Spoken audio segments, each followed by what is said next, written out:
Hello. Hello.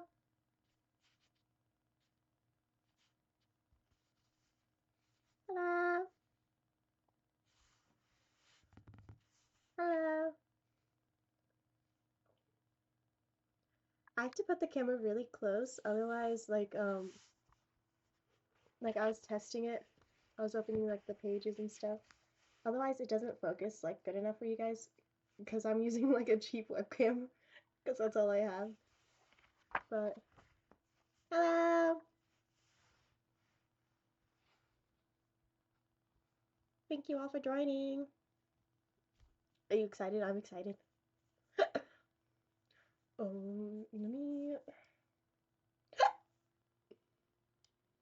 I just gulped a bunch of water, so so I'm able to like so my voice is in good condition. I have a whole like jug of water right next to me.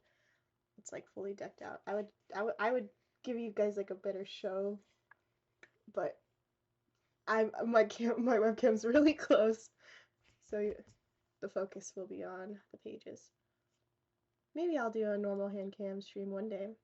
Maybe. Welcome to my book club. We will be reading Strange Pictures by Uketsu. I can't show off the whole cover, but it is a really intriguing cover. Green is my favorite color.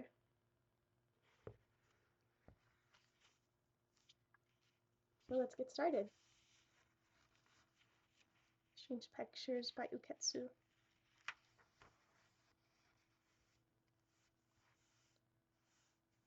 Ooh, focus. Alright, everyone. Now, I'm going to show you a picture. You guys ready to see a picture? Let me move this over here.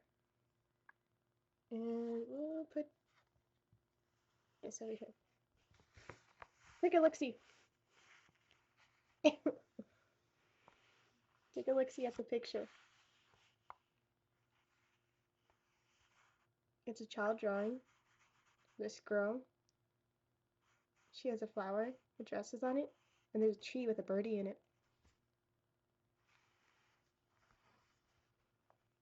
So these pictures have like a deep dark meaning, and we kind of have to like what's it called? Kind of interpret them. Yeah. This is why I need to get back into reading. I always forget my words. The professor, Dr. Tomiko Hagio, fixed a sheet of paper onto the classroom's blackboard. She pointed at the drawing on it as she spoke. As you well know, I now dedicate my time to teaching, but before I started lecturing young people like yourselves, I cut my teeth. As a practicing psychologist, I offered therapy to quite a number of patients over the course of my career. This picture, do you guys want my finger like this? This picture is a copy of a drawing done by a patient I treated earlier on, a young girl. Let's refer to her as little A for now. When little A was a girl, when little A was 11 years old, she was arrested for the murder of her mother. Her wound sent a ripple of shock through the students. I decided to administer a drawing test when undertaking her analysis. A drawing test requires that we have the patient follow. God, I need a better camera. Hold on. Let's not dox myself. Let's get this a little closer without potentially doxing myself.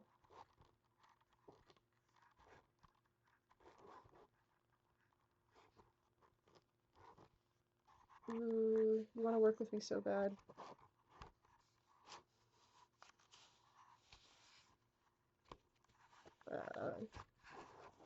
Don't dox yourself, don't dox yourself, don't dox yourself. I was literally practicing the camera angle, and I didn't think it through well enough. Okay.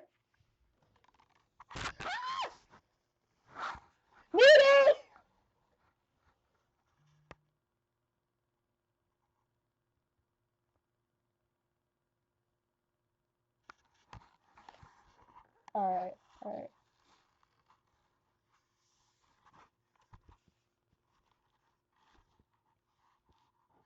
Without flexing myself, but it needs to be close enough. Are you stable? Are you stable? Hi, Nini.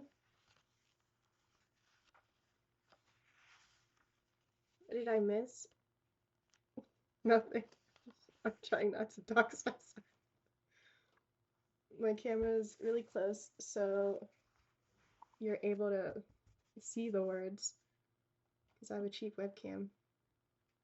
But it comes at a cost to my safety.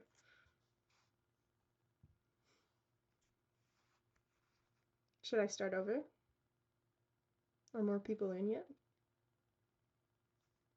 No, I won't.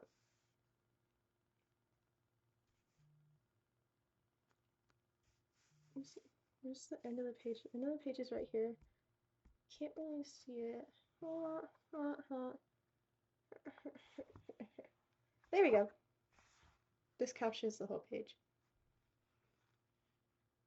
I decided to administer a drawing test when undertaking her analysis. A drawing test requires that we have the patient follow a drawing prompt and use the results to analyze the patient's mental state.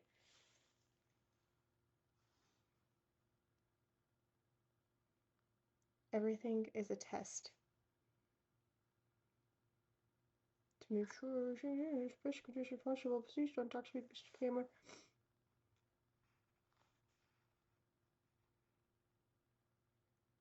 Like they say, painting is a mirror of the soul, and a drawing can often offer Let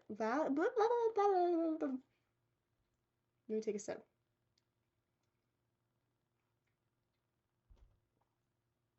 Reading stream, but every time I fumble, I chug a shot. And a drawing can often offer valuable insight into the mind of its artist. In particular, drawings of houses, trees, and people tend to be remarkably revealing. Now, does anyone find anything about this picture strange? Dr. Hagio surveyed the classroom. I mean, I guess we can notice there's no door to the house, which is kind of strange. And she's by herself. And what intrigues me is that bird. It's a really weird way to draw it. Oh shit, I didn't even notice that. The students only stared intently at the picture of the blackboard, on the blackboard, wearing puzzled expressions. Does nothing stand out? At first glance, yes. It probably looks rather ordinary, but here and there pop up some very usual points indeed. First, look closely at the girl in the center of the drawing, her mouth in particular. It's all rubbed off. Dr. Hagio pointed at it. It's somewhat messy and smudged. Little A had difficulty getting the mouth right, having to redraw it many times. She managed to get the other features down in a single go. So why did she keep making mistakes at the mouth? This offers us a clue to the understanding her state of mind. Little A was abused by her mother, Dr. Hagio elaborated. It seems that whenever she was home, she always had to force herself to smile and act happy, so as to not anger her mother. Inside, she was frightened, but her face said otherwise. Even if it was a lie, she reasoned, if I don't smile right, she'll beat me. While drawing the mouth, the feeling reawakened, and it disturbed her. Her hands trembled, and she couldn't draw well. This same pain also arises in the drawing of the house next to the girl. Again, she pointed at the picture. The house has no door. Without a door, you can't get inside, right? This house mirrors the girl's interior life. No one is allowed inside. I want to be alone in here. It illustrates her desire for refuge from the outside world. Now, finally, I'd like you all to look at the drawing of the tree. The ends of the branches are sharp and pointed like thorns. We sometimes see this pattern in drawings by criminals. It seems to express a defiant, aggressive nature. It says, I will hurt you, or I will prick you. Now, as a psychologist, I had to consider all of this information together to diagnose the subject. Dr. Hagio looked into the eyes of her students as she spoke, slowly and with careful deliberation. After looking at this picture, I concluded that little A had a strong chance at rehabilitation. Can you see why? Look again at this time. Look again at the tree. This time, look past the branches and focus on the trunk. There is a little bird living in a hollow there. People who draw pictures like this display a desire to protect and a tendency towards strong, nurturing love. It expresses the desire to defend the weak and to create a safe haven for them to live in. Deep inside little A's thorny, aggressive exterior beat a kind heart.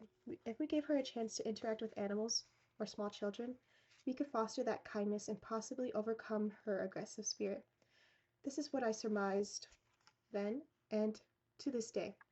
I remain confident in that diagnosis and recommended course of treatment. I understand that little A is now living happily as a mother. And I guess maybe that was an intro? Because we're going to move on to chapter 1, The Old Woman's Prayer.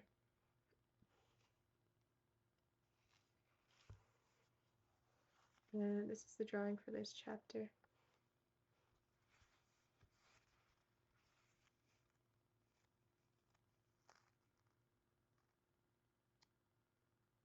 I don't see anything off with it. Shuhei Sasaki, May 19th, 2014. In the window of an old apartment in a working-class Tokyo neighborhood, a light glimmered despite the late hour. The apartment's sole resident was 21-year-old Shuhei Sasaki, a college student. He really should have been cramming for exams or working on a resume for his upcoming job search, but that night he found himself glued to his computer screen for an altogether different reason. So, this must be the blog Kurihara was talking about, he muttered to himself. Kurihara was a younger student. He and Sasaki were both members of the college paranormal club. That afternoon, Sasaki had run into him in the cafeteria, and they had ended up having lunch together. Sasaki had been too busy with job hunting lately to attend any club meetings, so was eager to catch up with his clubmate after so long away. After they brought each other up to date and discussed the upcoming overnight with the club, naturally, the talk turned to the shared interest in the bizarre and unexplained. So, Sasaki, have you gathered any intel lately? Kurihara wore an odd expression as he spoke. In their club, gathering intel was code for watching or reading anything related to the paranormal. Hi, Drag. None. I've been swamped. I haven't seen any movies, read any books, or even surfed online. All right, then. I'll put you onto something juicy. I just recently found a very strange blog. A blog? What about? It's called, oh no, not Raku. At first glance, it's perfectly innocent, but there's something there, something strange about it. I can guarantee a chill at the very least, so do give it a look. Right.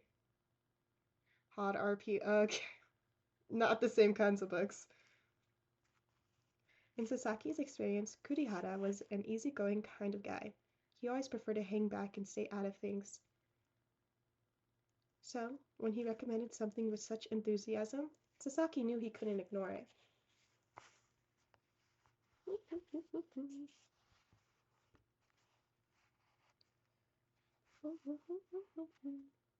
I don't believe what I'm seeing.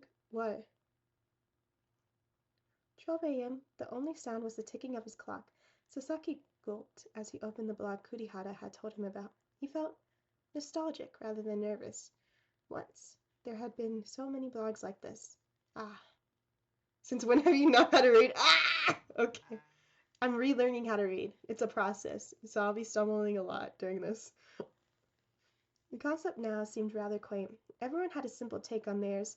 The blog came in all sorts of styles, some simple diaries, some hobby sites, others outlets for political rants. There was so much freedom to them. There had even been a time when you could find blogs written by cats or rice spatulas. I remember the show Dog with a Blog. It was about a dog who wrote a blog. But these past few years, the fever, I've always wanted to have a blog too. A lot of people like dedicate blogs to like their really niche interests. There's this one guy who has a blog and he literally travels the whole world. He did this once he retired. He travels the whole world, trying every single ice cream. And he's just a normal guy. He's not like a chef. He didn't go to school for like culinary arts or whatever. But he travels the world trying every single ice cream. And he pays for them. So I think that's really nice. I would love to do something like that one day. Not a creepy blog like this though.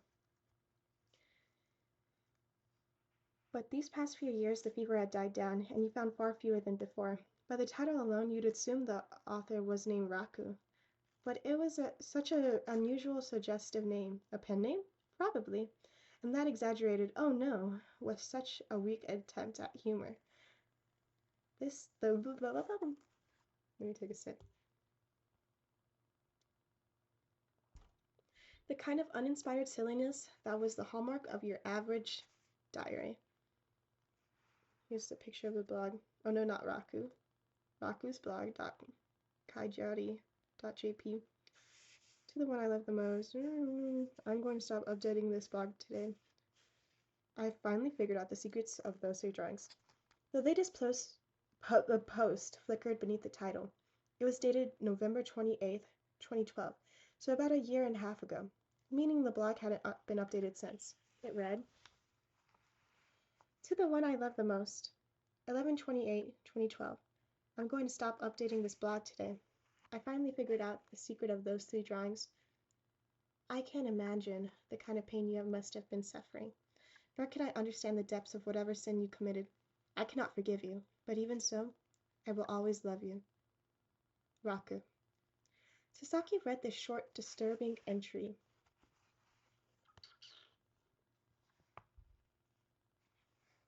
Over and over. The more he did, the deeper the mystery grew. He couldn't imagine what meaning lay behind the phrases, to the one I love the most, the secret of those three drawings, and whatever sin you committed. So he scrolled down, skimming past entries to see if they could help him unravel the mystery. The first entry was dated October 13th, 2008. It read, Hello world! 10/13/2008. I decided to start keeping a blog from today, so I guess I should begin by introducing myself. My name is Raku. I was going to post a photo of myself, but while setting it up, I was told it's dangerous to post personal information on the web. So here's a drawing instead. It's actually by my wife. Here's a drawing of him. Really basic. Average looking Joe. I'll just call her Yuki. She's 6 years older than me. When I told her I was starting a blog, I asked if she would draw a picture of me to use instead of a photo. And it didn't even take her 5 minutes. That's what you get with a former pro illustrator. She's so talented, but I think maybe she made me look too handsome. So anyway, this is going to be like a diary, just me writing whatever I happen to feel like. I plan to post every day, so I hope you keep reading. Raku. Anniversary. 10/15/2008. Hi there, it's Raku. I know I promised I'd update every day, but I was just so beat yesterday I went to bed without writing. Sorry. I'll do better from now on.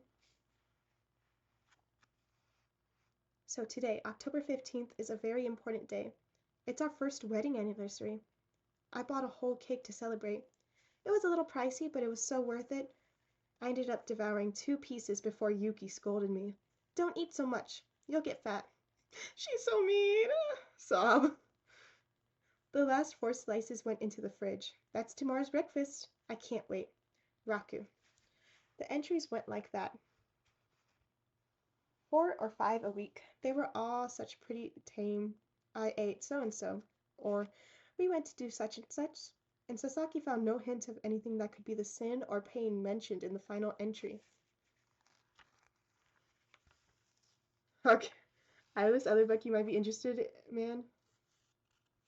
It's about a man from China who wakes up in a white man's body with a hole in his head. I read that. I read that. I read through most of it. Not most of it. I read through a good chunk of it. A considerable amount. But never good enough amount. Along the way, though, the couple's lives took a turn. Announcement, 12/25/2008. Hi there. It's Raku. So, Yuki woke up feeling unwell, and it seems she went to the hospital to get checked out this morning. And wouldn't you know it, they said she had a baby in there. When Yuki told me, I was so happy I started jumping for joy. This is the best Christmas present ever. So I'm hereby announcing that we are going to be a mummy and daddy. Raku. From that point on, the blog was consumed by all things baby. Raku's entries overflowed with emotional writing about his expected child, as well as concerns for Yuki's condition. Morning sickness sucks. 1/3/2009. Yuki's morning sickness was really bad again today, so she could barely eat any of the New Year's leftovers. All I can do is rub her back. I feel so powerless. I've always heard that women start craving sour food when they have morning sickness. Though, I guess everyone's different. Anyway, Yuki said she thought she could eat yogurt without feeling sick. And so, our fridge is now packed with yogurt. And I'm off to the store to buy some more. Raku. Baby bump. February 8th, 2009. Today we are entering the 13th week of pregnancy, but it seems morning sickness isn't through with Yuki yet. She ate a whole load of yogurt again today. She's tried a lot of different varieties, but it seems the kind with the aloe chunks agrees with her stomach the best. And speaking of her belly, she's really starting to show. It's like I could see how the baby is growing. I'm so happy. Raku. Cherry blossoms. March 16th, 2009. Yuki had started feeling a lot better, so today we went out for the first time in a while. We went to the neighborhood park. The cherry blossoms were beautiful, although they haven't reached full bloom yet. We sat on a bench and talked about the baby. Things like, what kinds of classes should we sign them up for when they're older? And, what anime should we watch with them first? We're rushing things a little, but imagining our lives with the baby is so much fun. I want to start thinking up names, but we're going to wait until after we know if it's a boy or girl, before we do too much of that. Although, sitting under the cherry blossoms, we both agreed that Sakura would be a good name for a girl. Raku. Up to that point, the couple's daily life had seemed one of endless sunshine.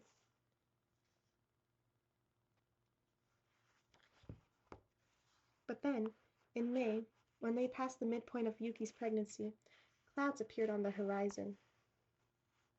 Ultrasound scan. May 18th, 2009.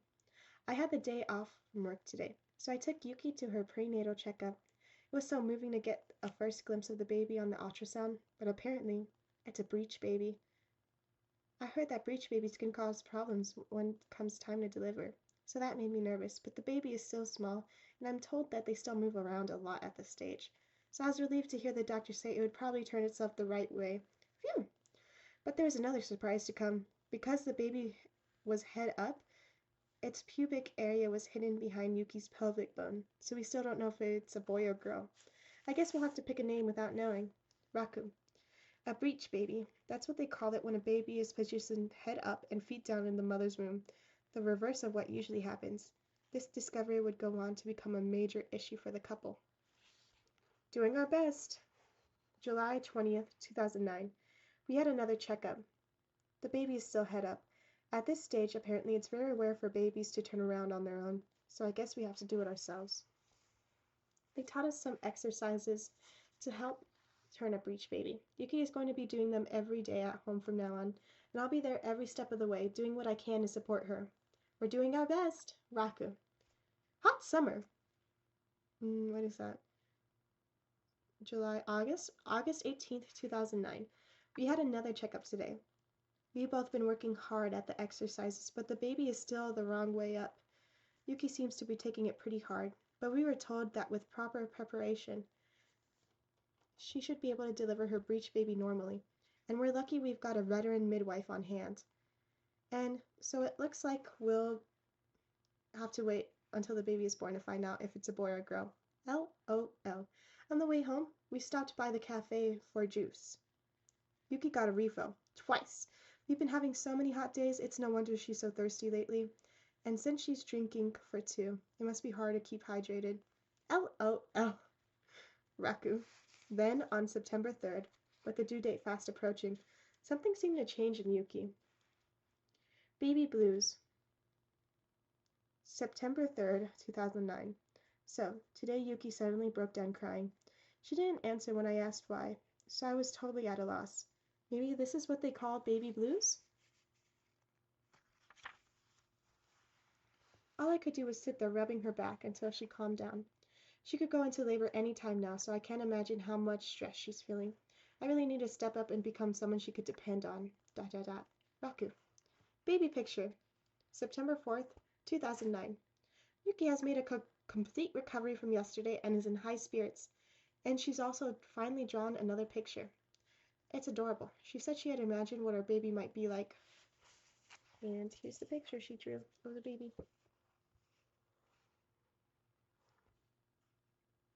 I'm trying to analyze these drawings as I'm seeing them, but it just looks like a baby with a hat.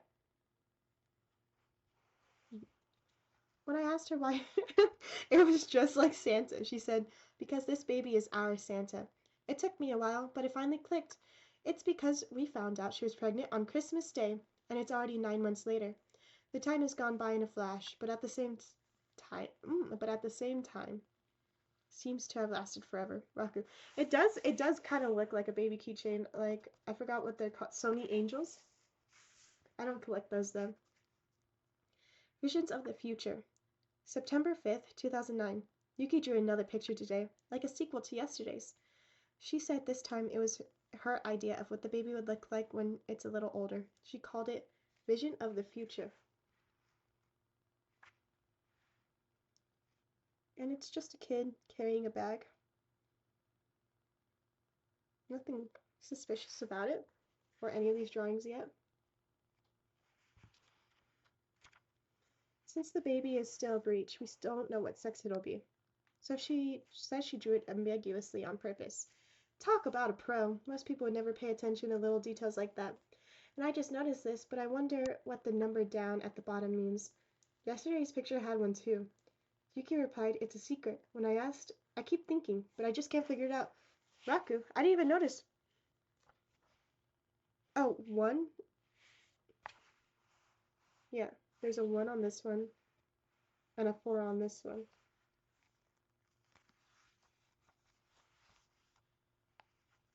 The spitting image. What is the sporadic power of the sun coming into frame every so often? I have my windows open to have some kind of nice lighting, but it gets extreme with, this is my bookmark, by the way. It gets extreme, sometimes when the clouds move. Let me adjust it a little bit.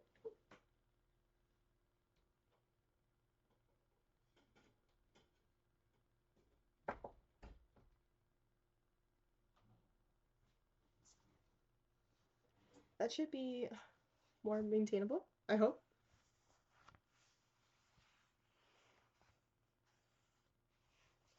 The spitting image.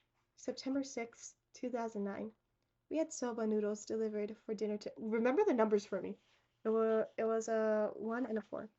And this drawing, which is of a lady with her hair flowing in the wind, it has a 3.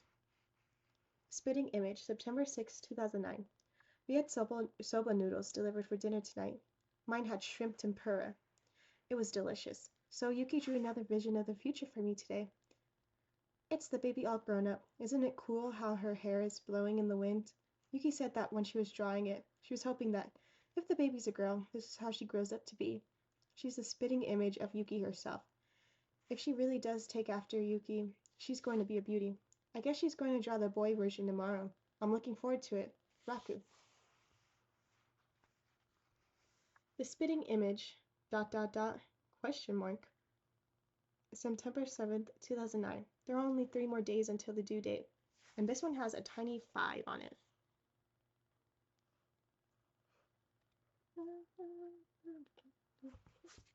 That's as good as it's going to focus. There are only 3 more days until the due date. I'm worried about the delivery, but we are all so excited to meet the baby. Now, on to today's vision of the future. The baby all grown up. Boy version. Yuki says, I made him look like his dad. No way. I'm not nearly that good looking, but I'm happy she thinks so. Raku. Prayer. 9/8, oops, September 8th, 2009. Just 2 more days. We're all ready, so everything will be fine no matter when contractions start. Yuki seems nervous, but she still drew another picture, which is the main picture of this chapter. An old lady praying. Oh, and that one has the 2 on it. She says that keeping her hands busy calms her down. Today's vision of the future is a distant one. Apparently it's supposed to be the baby as an old woman. She's dressed all in white and praying, I guess. When the baby is that age, I suppose the 2 of us will already be gone. But I shouldn't be such a downer, lol. I bet tomorrow will be a granddad picture. I'm excited. Raku. Tomorrow's the day, September 9th, 2009. The due date is tomorrow. I started getting all worked up this evening, but Yuki just laughed at me. Calm down, she said. Women really are so much stronger at times like this. I guess she's all prepared. But still, it looks like she wasn't in the mood to draw another picture today. I feel bad for expecting her to do one, actually. Sorry. I imagine we're going to be pretty busy over the next few days, so I'm going to be taking a break from blogging. I'm sure my next post will be a birth announcement. Take care, everyone. Raku. Wonder if I could do something really quick, if you guys don't mind.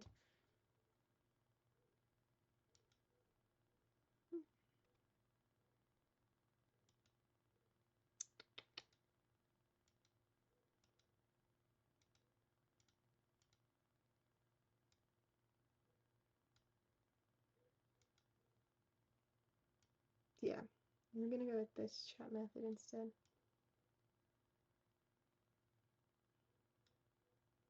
Okay. The next entry was posted about a month later. Announcement. October 11th, 2009. So it has been a while. This is Raku. I finally pulled myself together and am ready to let everyone know. Yuki is gone. The baby was born safely.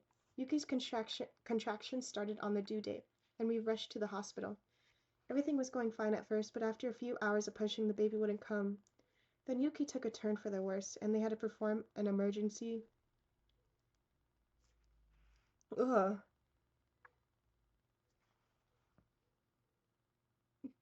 Caesarean? A C-section?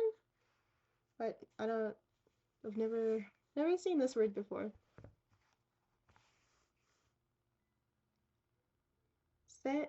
Caesarean. Caesarean? Caesarean? Like a Caesar salad.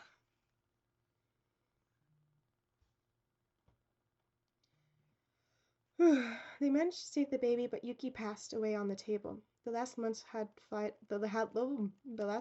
flown by. What with Yuki's funeral and taking care of the baby, I haven't really had time to grieve. But sitting here, alone, writing this, the tears are falling. It's hard, but I have to be strong for my baby. I will do my best to raise our child. Raku. Close enough. Emergency Caesar salad. Salad sounds like a good thing.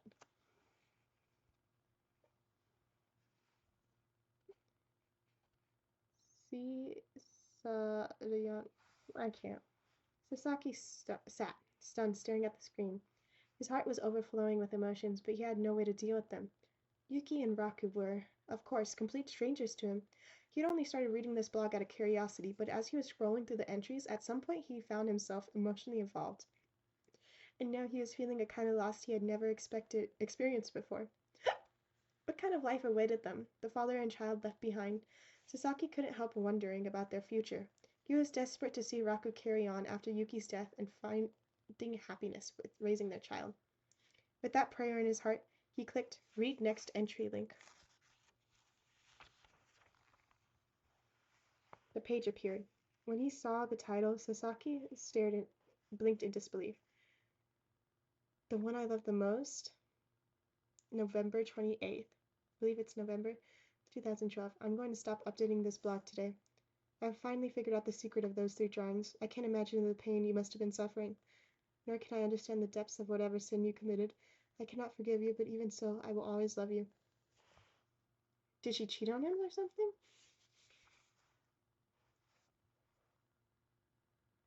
14352. Oh. 1, 2, 3. I don't know. Let's just keep reading. That was the very first entry he'd read. In other words, after the announcement of his wife's death on October 11, 2009, Raku hadn't posted for 3 years, until he suddenly broke the silence with this entry. Sasaki read it once more. The one I love the most. That must mean Yuki. You would think, then, that the post was addressed to his deceased wife. Whatever sin you committed, there is nothing in the blog hinting at Yuki committing any transgression. I could not forgive you.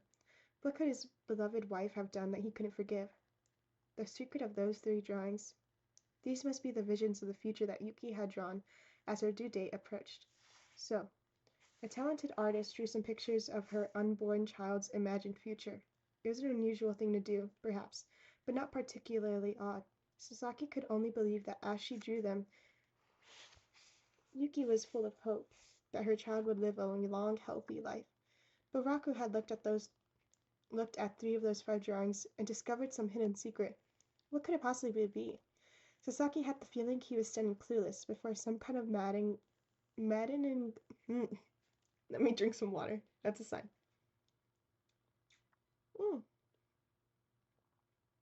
And the sun's getting crazy again.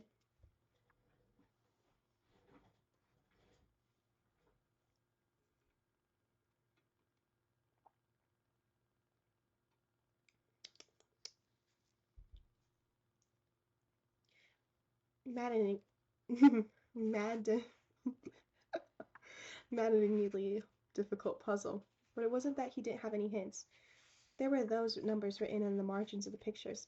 Each of the 5 drawings had its own number somewhere. When Raku asked what they meant, Yuki had dodged the question, saying, "It's a secret." They seemed like the key to the whole thing.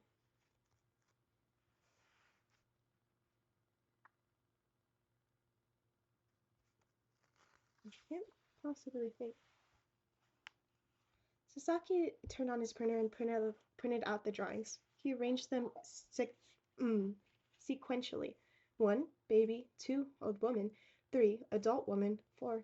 Child. 5. Adult man. But the chronology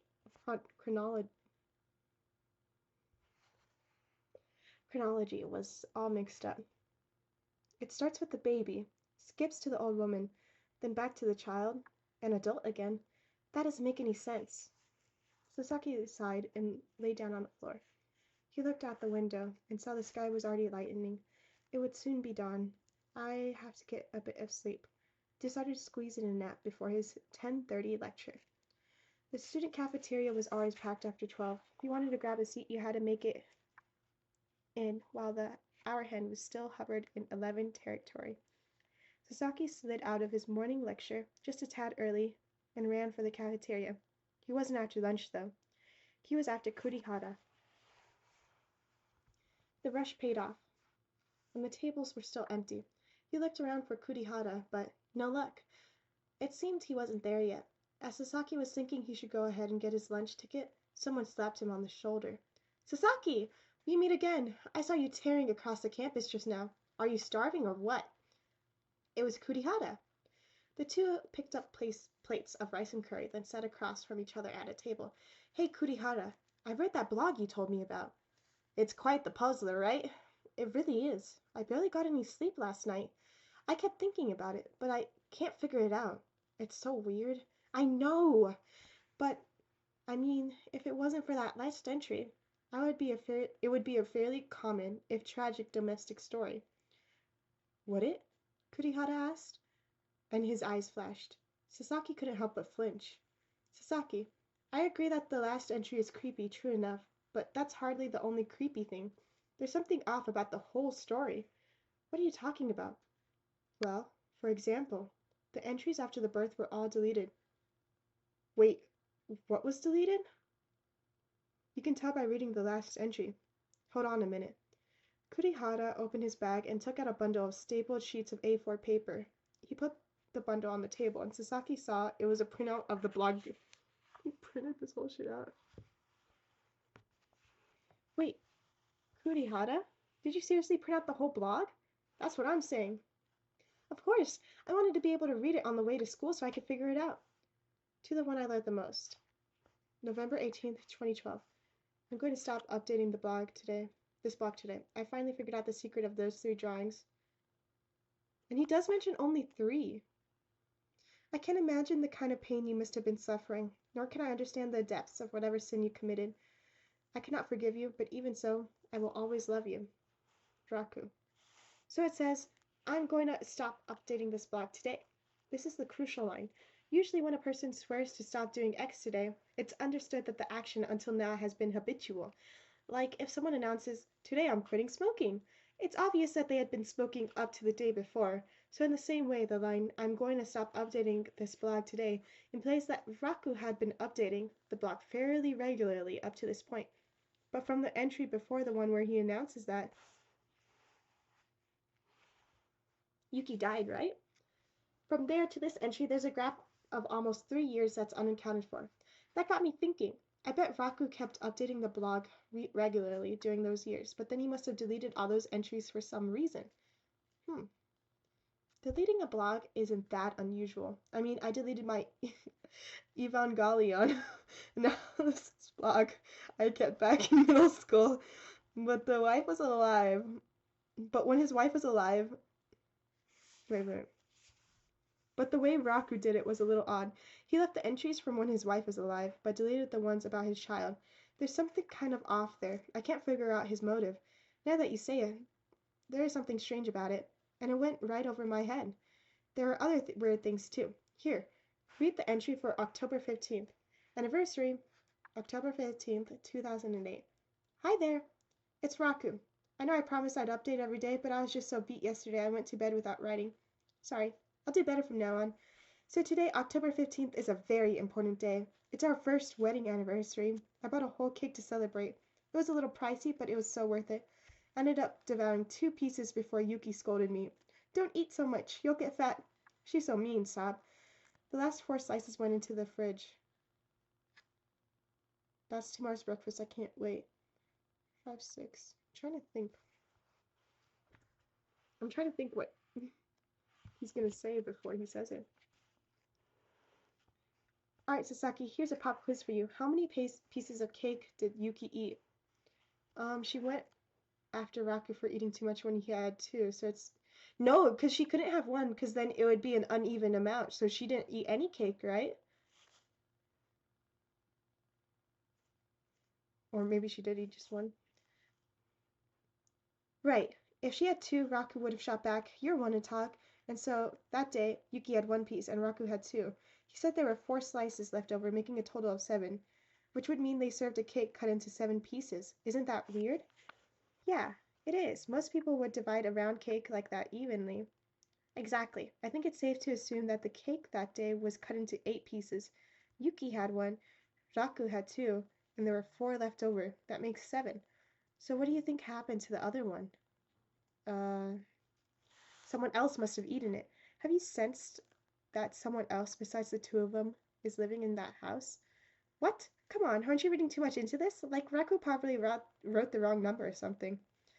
This isn't an unfounded assumption, of course. You can catch hints of the unseen third person in other entries. Let's go back to the first one. Hello world! I decided to start keeping a blog from today, so I guess I should start by introducing myself. My name is Raku. I was going to post a photo of myself, but while I was setting it up, I was told it's dangerous to... Right! And someone else told him it was dangerous to upload photos, and then he asked his wife to draw it, so it wasn't his wife who told him it was dangerous. So I'm gonna skip over like the entries. We don't have to keep rereading them. At the top he writes, I was told it's dangerous to post personal information on the web. So who do you think told Raku that? Yuki did, right? You'd think that, right? But then look at this line. When I told her I was starting a blog, I asked if she would draw a picture of me to use instead of a photo, and it didn't even take her 5 minutes. He tells her specifically that he had started a blog, so I think we could confidently say that before this point in time, Yuki was unaware. Raku decides to start a blog. Then he's told it's dangerous to post personal information, and then he informs Yuki that he's starting a blog.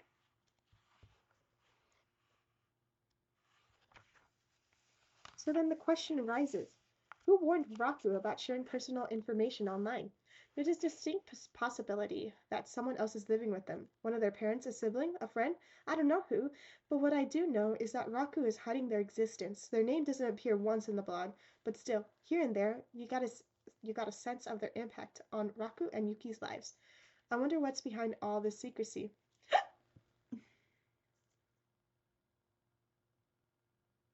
I'm guessing maybe she cheated on him?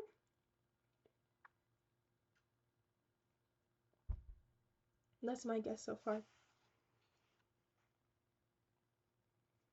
Sasaki began to feel a nameless fear take hold as Kurihara went on. Of course, that's just the beginning. Wait, there's more? Yes, the thing that really got me scared was the part about the breech baby. But we were told that with proper preparation, she should be able to deliver the breech baby normally. Oh, we're lucky we've got a veteran midwife on hand. Yeah, they have a midwife, so maybe it's the midwife living with them. Reading that literally gave me a chill. I have a younger sister who is a breech baby, so I'm vaguely familiar with the risks involved, and breech births are almost always very difficult. I believe that in the days before people understood the condition, lots of mothers and babies died. Nowadays, though, once they know that it will be a breech birth, hospitals immediately schedule C- fuck cesarean. I don't know. Of course, there are always exceptions. I'm just gonna say C-section or whatever. Of course, there are always exceptions, but there is no way a responsible doctor would say, with proper preparation, you should be able to deliver a breech baby normally. And Yuki did actually die on childbirth, so they got a bogus doctor? Yeah, everything going around Yuki was bizarre. What with this mysterious housemate and Raku's attempts to hide them, and the terrible hospital they found. By the way, Kurihara, what do you think of those pictures? You mean the secret of those 3 drawing stuff? Right. I tried all kinds of things, but I couldn't figure it out, Sasaki said. I smell a conspiracy? Yeah, something's definitely not right. Like, I didn't find the doctor suspicious at first, but like, I don't know. I don't know. I don't think she cheated anymore, but I don't know, it's strange.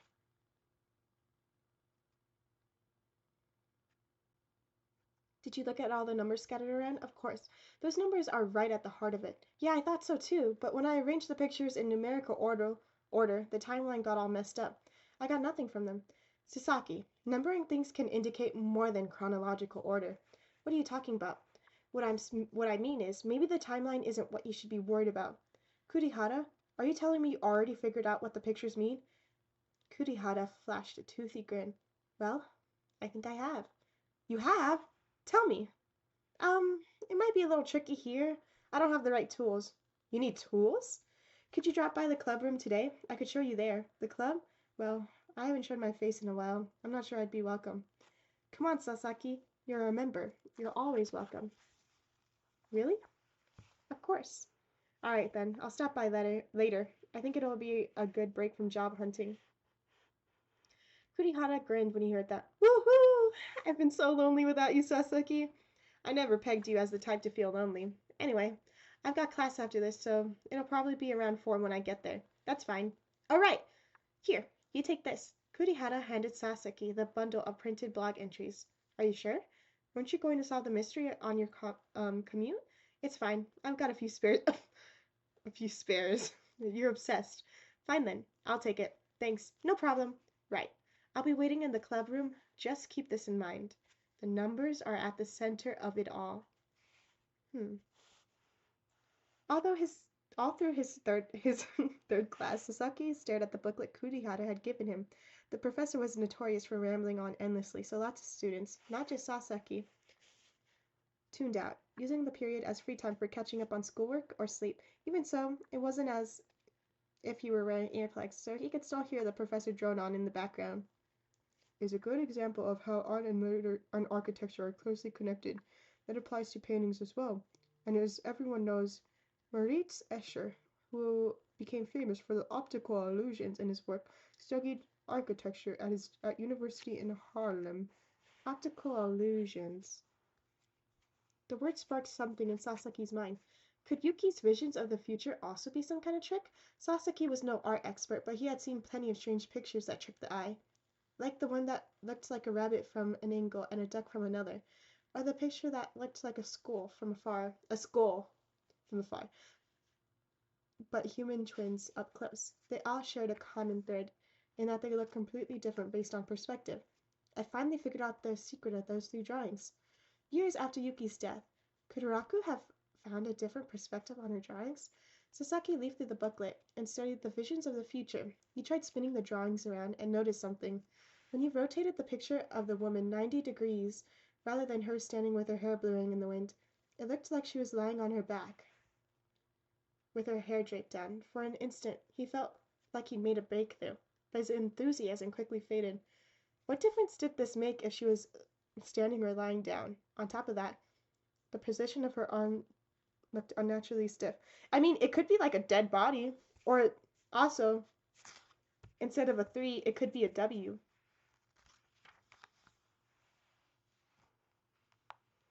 Just then, the classroom filled with noise.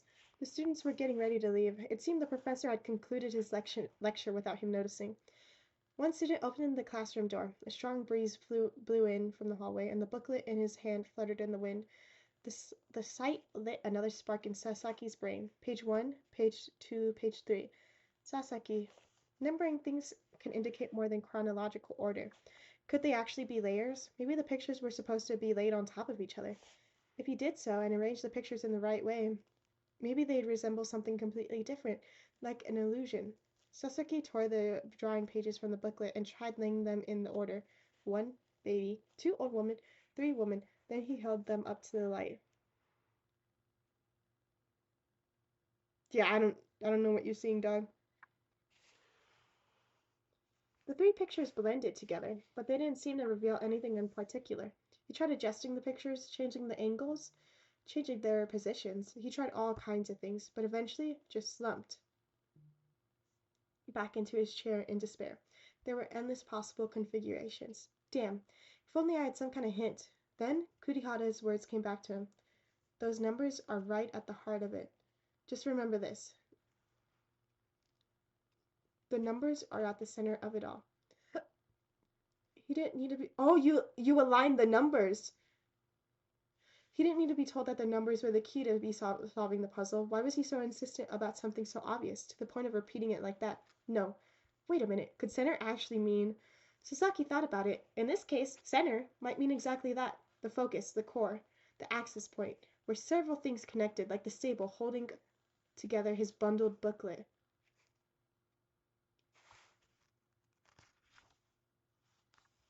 Sasaki, I mean, hydrate. Thanks, I kind of needed it.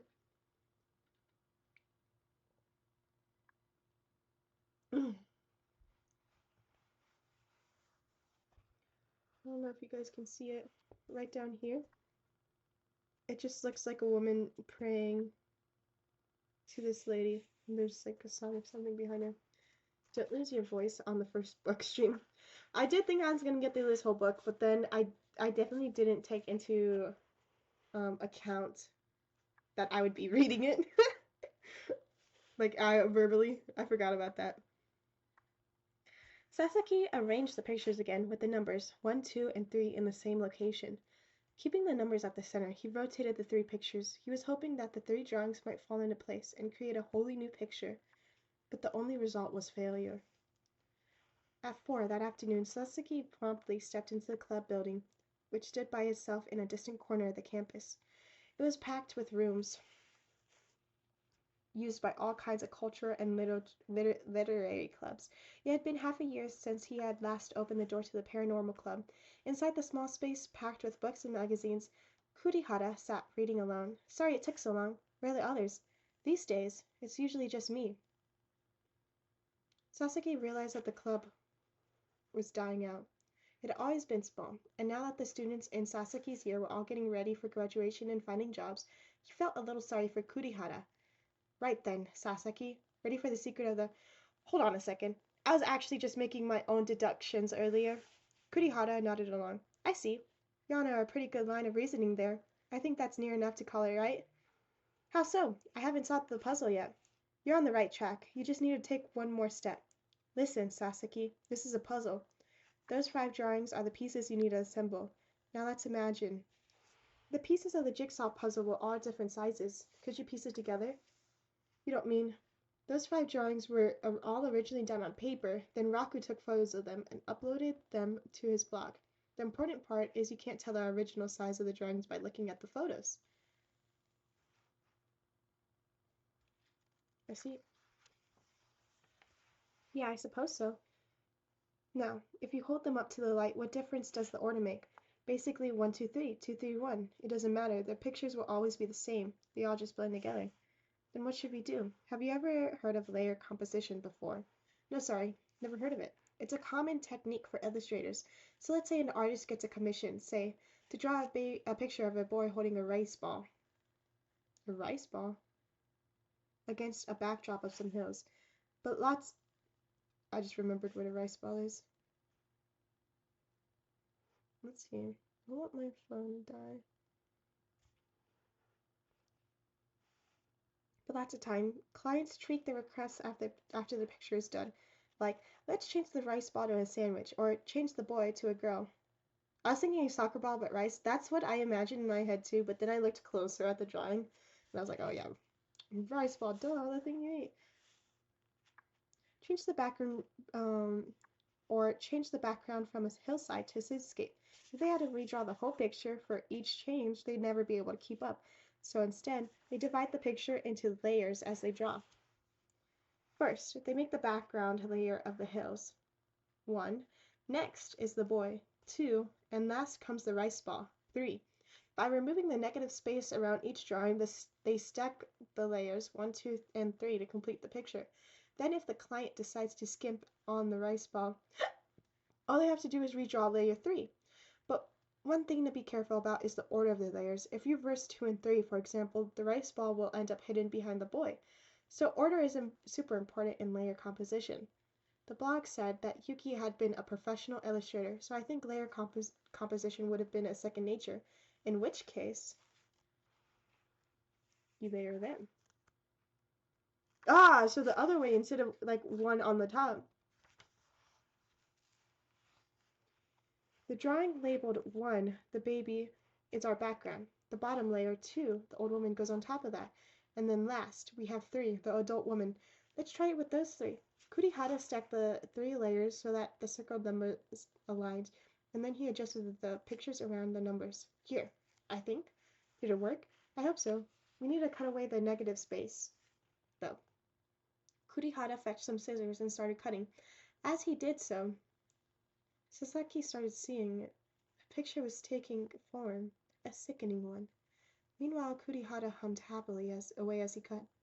Hey, Kurihara? Sasaki asked in a fearful voice. Do you know what this picture will reveal? I do. I figured it out yesterday. So, why do you seem to be having so much fun? He laid the finished picture on the table. The secret of those 3 drawings, the solution to the puzzle that Yuki had hidden within them. There it was. No way. It couldn't be. This has to be the secret that Yuki wanted someone to decipher. The cushion behind the baby's head overlapped with the woman's stomach, making her look pregnant. And when Sasaki figured out why it had looked like the baby was dressed like Santa, he felt a chill. The red triangle was actually a gash in its mother's belly, wasn't it? And the red on its body was her blood. It was a picture of someone slicing open the mother and pulling the baby out. The old woman wasn't praying. She was grabbing the baby.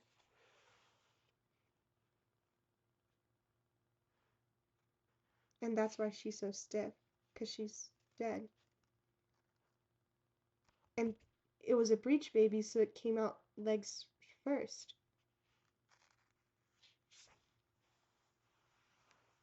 And pulling it from the mother's body. Those white clothes weren't some religious outfit. They were doctor scrubs. And then he looked at the woman's body, the pale skin, the expressionless face, the staring eyes, the unnaturally stiff arms. It was a picture of a corpse, wasn't it? You don't mean to say, this picture. That's right. This would make a wild keychain. That's, first of all, insane to say.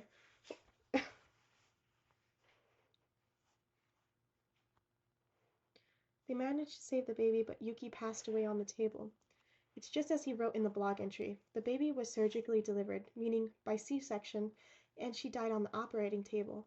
So they cut open her baby and removed the baby, like the picture shows. Hiding someone's real fate in a trick picture like this would ordinarily be perverse, but this was different. Yuki had drawn this before she died.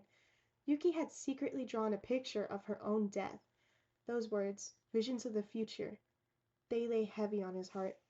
Yuki predicted her own death? He asked Kurihara. You think she had the power of precognition? I mean, if not, how would you explain it? Well, it could have been that she knew someone who was going to kill her. Kurihara was matter of fact. What? Just, for example, what if someone on the hmm, obstetrics staff held a grudge against her and had planned to kill her during her delivery? Oh, come on, that's a bit far-fetched. Would you say it's an unreasonable hypothesis? Because they had a midwife who was a veteran midwife, and they did say the doctor was like dodgy and whatnot, so maybe the midwife killed the wife? Is what I'm thinking. It was someone at the hospital who gave that crazy recommendation to deliver a breech baby normally, but we were told that with proper preparation she should be able to deliver her breech baby normally.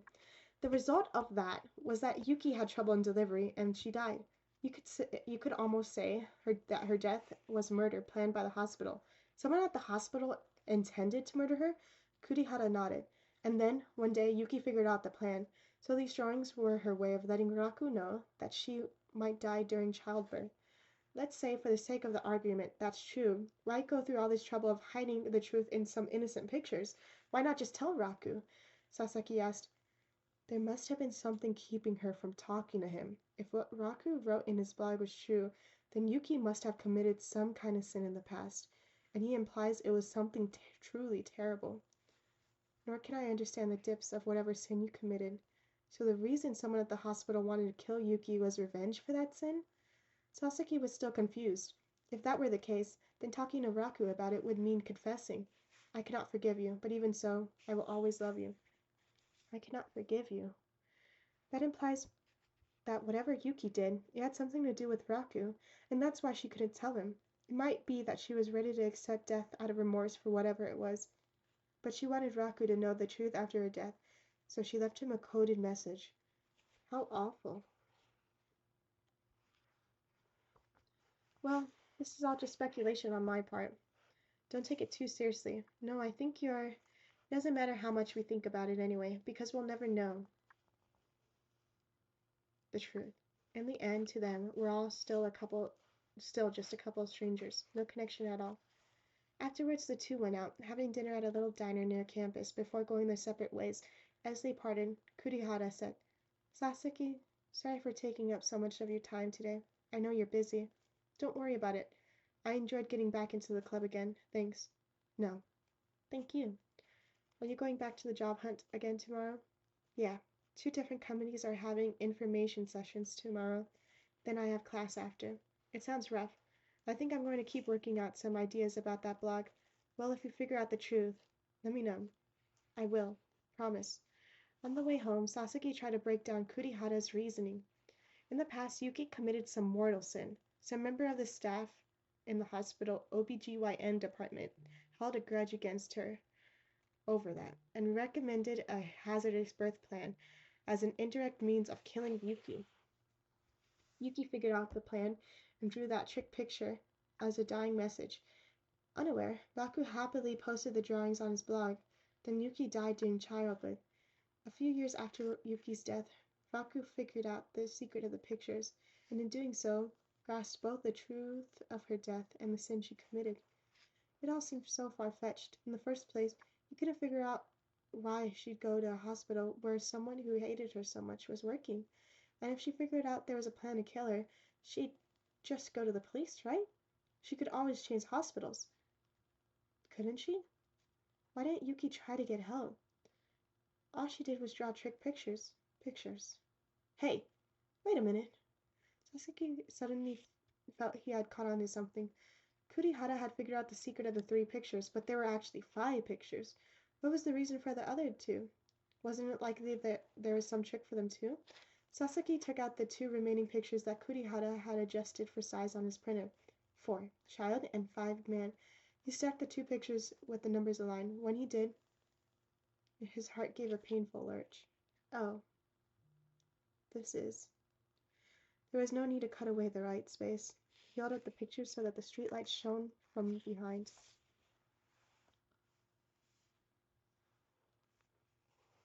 That's fucked up. It's both of them together. It was a father and child, walking hand in hand. Another vision of the future. Yuki had drawn a picture of the future after she was gone. What had she been feeling as she did so? Sasaki suddenly wanted to talk to Kurihara again. He wanted to know what the man thought. He turned around and began running the way he had come. Kurihara couldn't have gone far, but no matter where he looked, he couldn't find Kurihara. What if Kurihara was the child? The smudged room. And this is the drawing for the next chapter. Are these all going to be separate stories? Because I still have so many questions about this story.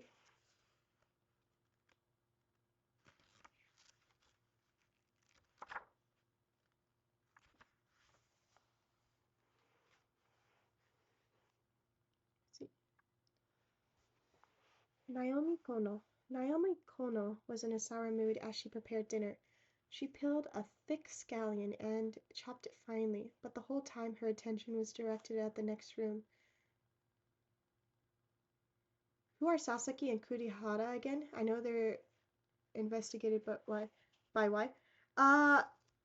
So Sasaki and Kurihara are both students and they're friends. And they're both members of the paranormal club. Uh, Sasaki had been busy going on a job search since graduation is near, and Kurihara came one day and recommended this blog about the couple. And so the story of the couple was all the blog. Kurihara was the friend who recommended the blog. He was the only one in the club since everyone else had left. I don't know. It's all strange to me.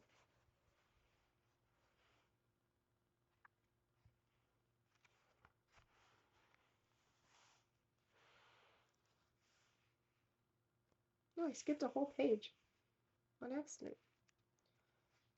Yuta Kono's father, Haruto, died during the winter. 3 years ago. Yuta was only 3 years old at the time, so he didn't really understand what had happened. He hadn't cried or been sad, but the sight of his mama, always so quiet and gentle, totally overcome with grief, made him feel that something very bad must have happened. It filled him with anxiety and fear. Now, Yuta was almost 6. The few hazy memories he had of his father were fading away, bit by bit, but one memory remained clear. It was 3 summers ago, just a few months before his father's death. His father had taken Yuta to the cemetery to pray. It was just a 10-minute walk away from home. Yuta, wearing his wide straw hat under the brilliant blue sky, listened as his father spoke in a kind voice. But try as he might, Yuta could never remember what he said. All he could hear in his mind was the thunderous chorus of the cicadas. Cicadas? See? Okay, making sure. Just making sure. Naomi Kono. Naomi Kono was in a sour mood as she prepared dinner. She peeled a thick scallion and chopped it finely, but the whole time her attention was directed at the next room. The living room was quiet. Yuta was probably sprawled on the sofa, on the verge of tears. She put the frying pan on the stove and added oil. In went the scallions, and she began stir-frying. Her head spun with thoughts. I was too hard on him, but it's an important lesson. But surely there must have been another way to say it. But there are things you can't teach with kind words. The scallion softened, and a sweet aroma filled the air. Grabbing some mince from the fridge, She added it to the pan. Yuta liked to draw. When he was very little, he would sit and happily draw squiggly lines for hours, but now he had graduated onto people, animals, and vehicles. He could draw proper pictures. He had even started using tools to help. Right now, his favorite was the stencil ruler. It was a large plastic ruler with holes in it of different shapes: circles, triangles, stars. Even a small child could draw perfect shapes by tracing the inside of those holes with a pen or pencil. And it seemed to be so much fun. Which was fine, of course. He was welcome to draw all he wanted, provided it was on his drawing paper, but on the linoleum in permanent marker. And this wasn't the first time either. Earlier he had drawn on the bathroom wall. Oh,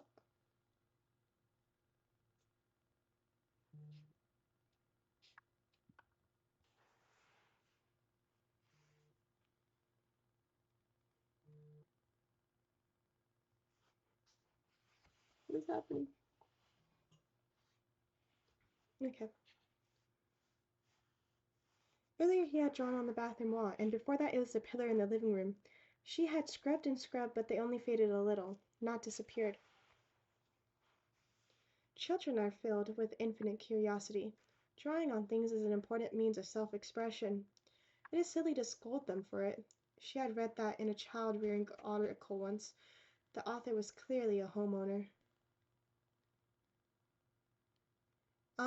Right now, I think these two are different stories, but I don't know quite for sure yet. Um, I hope I hope that they're all connected in the end because I just there's so many questions I have to ask. Is Kurihara a real person? Were any of them related? Or were they just truly strangers?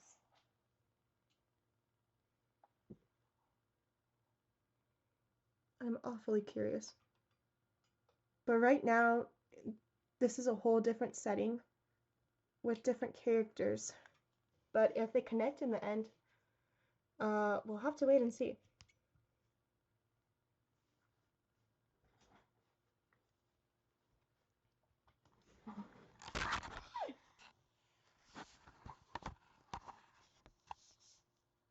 I asked you kindly not to dox me.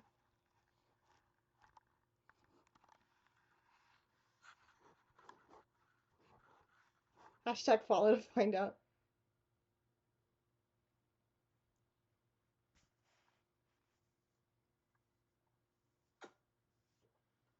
Don't dox yourself, lol. I'm trying my best. But my camera, Jacob, my camera setup is totally janky. I have a cheap webcam and it has like a little clip on. So I clipped it onto a book, but if I clip it onto my monitor, what should we call it? Uh, the pages are actually too blurry for you guys to read along with me. And I clipped it onto a book, but the clip by itself. Hi, finally here. Toasty, you missed it! You missed the whole first section. And it was actually so good. And sad. I think it was pretty sad. But I still have so many questions for it.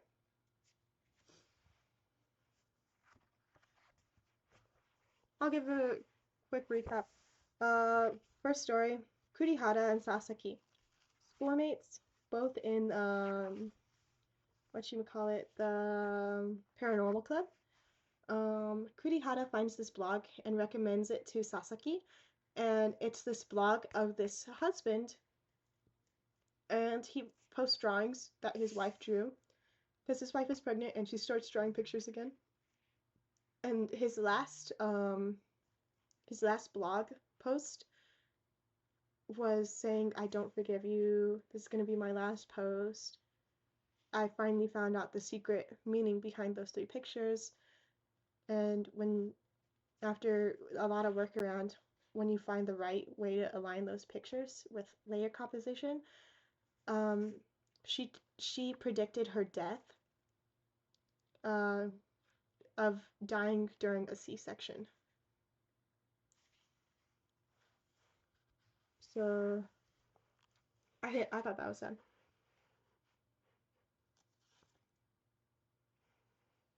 Since you missed it, you have to pick up the book on your own and read it yourself.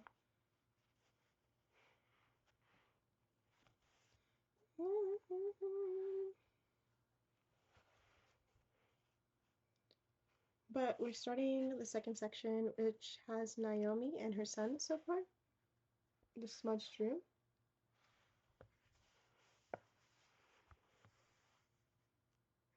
But like basically someone had planned to kill her because instead of recommending a C-section from the start, they tried to give birth normally, and they suggested her whole term that she practice aligning the baby so she could give birth normally.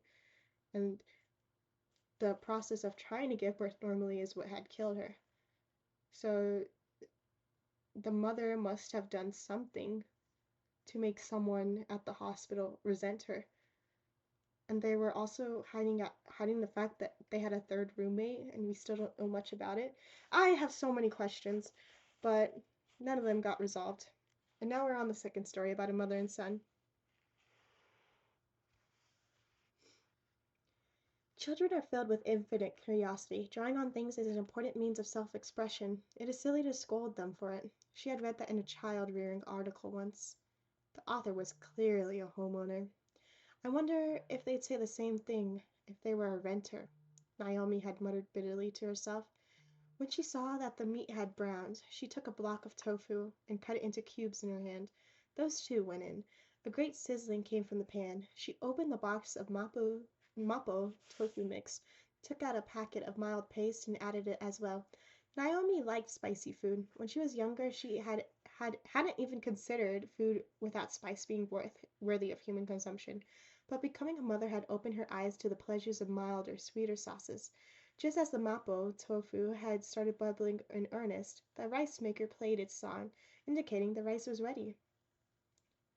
Each time you say homeowner, I flinch thinking, okay, okay. I've only said it twice. Naomi gave a sigh and forced a smile, trying to change her mood. She headed to the living room. Yuta, dear, dinner's ready. From where he sat, Yuta eyed Naomi cautiously, trying to read her expression. Was Mama feeling better or still angry? I did the same when I was a child, and my parents got angry at me. Naomi intentionally made her voice gentler as she said, Mama's not mad anymore. Come on, let's eat. She smiled. Okay, I'll eat. The tension in Yuta's expression eased a little. Rex traumatized? No, he's not. No, he's not. If anything, he needs to be traumatized. After dinner was over and Yuta was bathed and put to bed, Naomi washed the dishes, folded the laundry, and was finally able to rest. It was 11 o'clock. The day's exhaustion washed over her as she sunk into the sofa. I'm not so young anymore. Can I really raise this boy on my own? She wasn't making enough from her part-time job to save any money. Their apartment was one of the cheapest in the city, but she still struggled to make rent every month. School, exams, job hunting. How would she find the money for all the stages of life ahead of Yuta? Could she keep him safe that whole time? It felt like she was running a marathon with no finish line, and it wasn't only the future that scared her. There was something else weighing on her mind lately. Someone is following me. She first had the feeling 2 days earlier in the evening, on the way home. After she had finished work and picked up Yuta from nursery school, she had suddenly sensed someone watching them from behind. But when she turned around, no one was there. It must have been her imagination. But the next day, she once again felt the unsettling presence of someone behind them on the way home. Then today, she finally confirmed her suspicions. They had stopped by a convenience store on the way home to do some shopping. When they stepped out, a compact car in front of their shop caught her eye. It stood out to her. It wasn't a model she'd seen around in the neighborhood. When they resumed walking again, the car began to slowly move, trailing them. Her nerves tightened. The car kept moving, maintaining a fixed distance behind them. The driver was clearly acting oddly. Should they run away? Should they stop?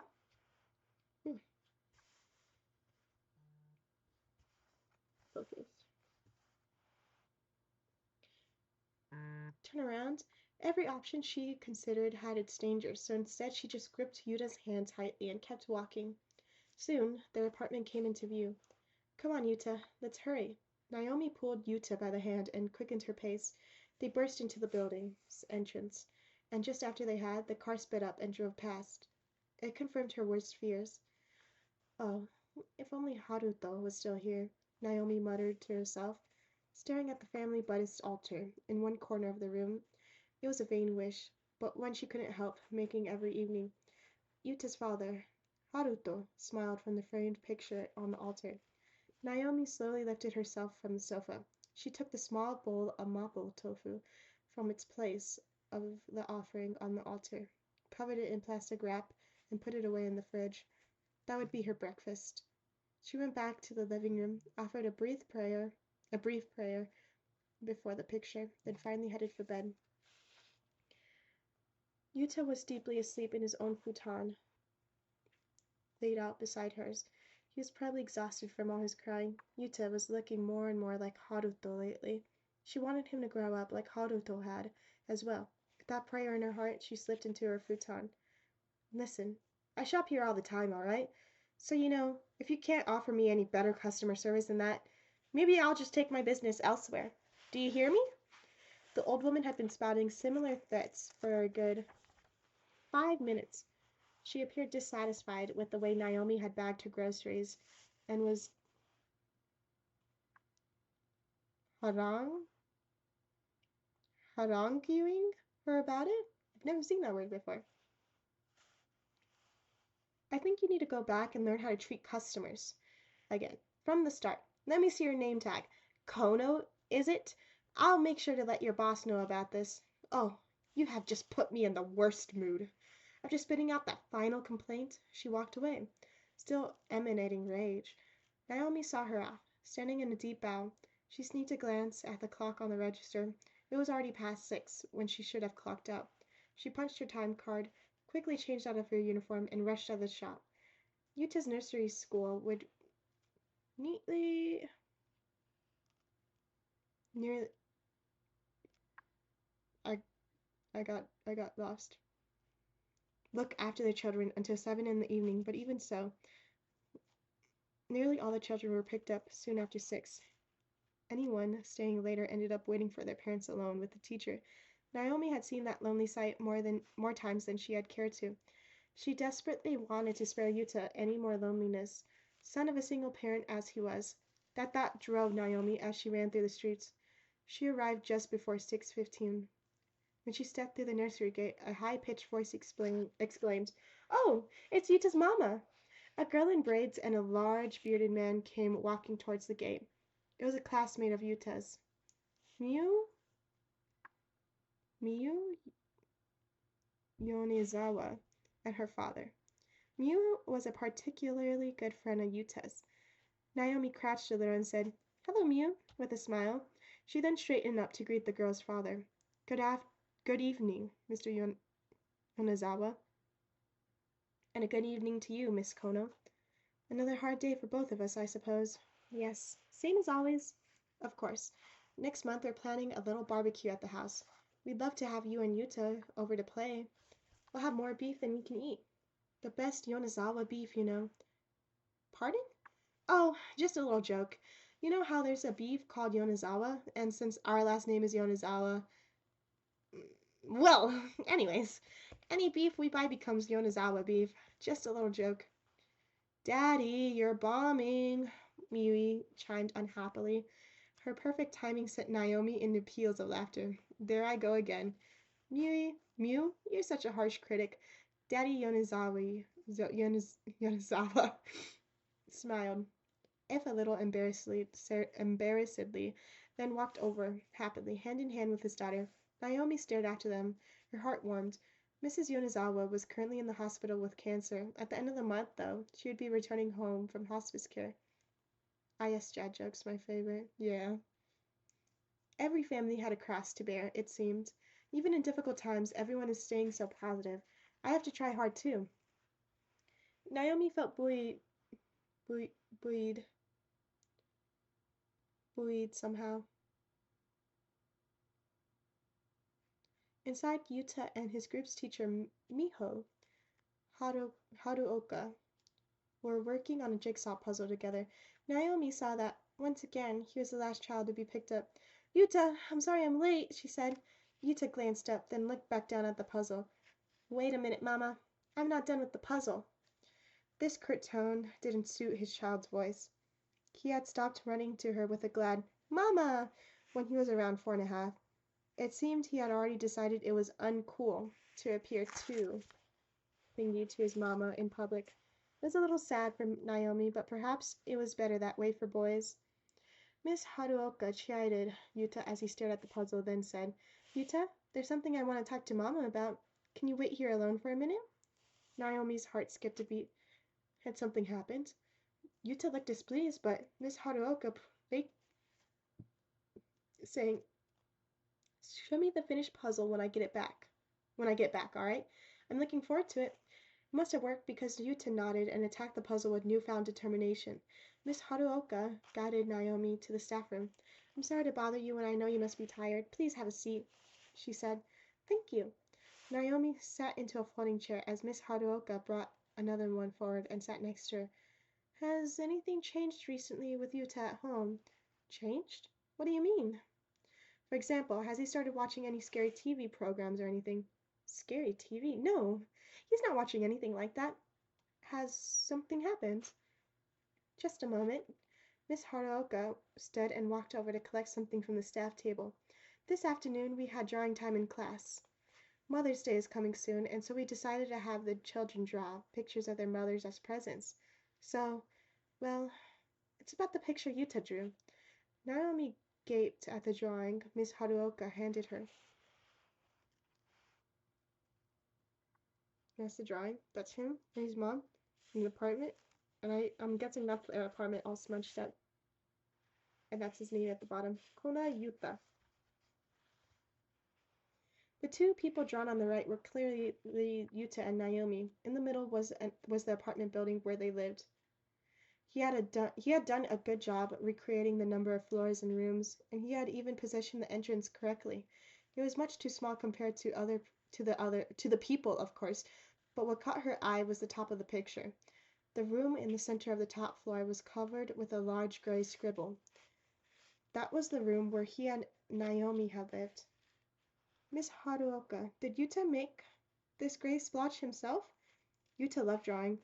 When with when he made one he had liked, he sat and stared at it happily until bedtime. Naomi thought it adorable, and privately called it his self-esteem time.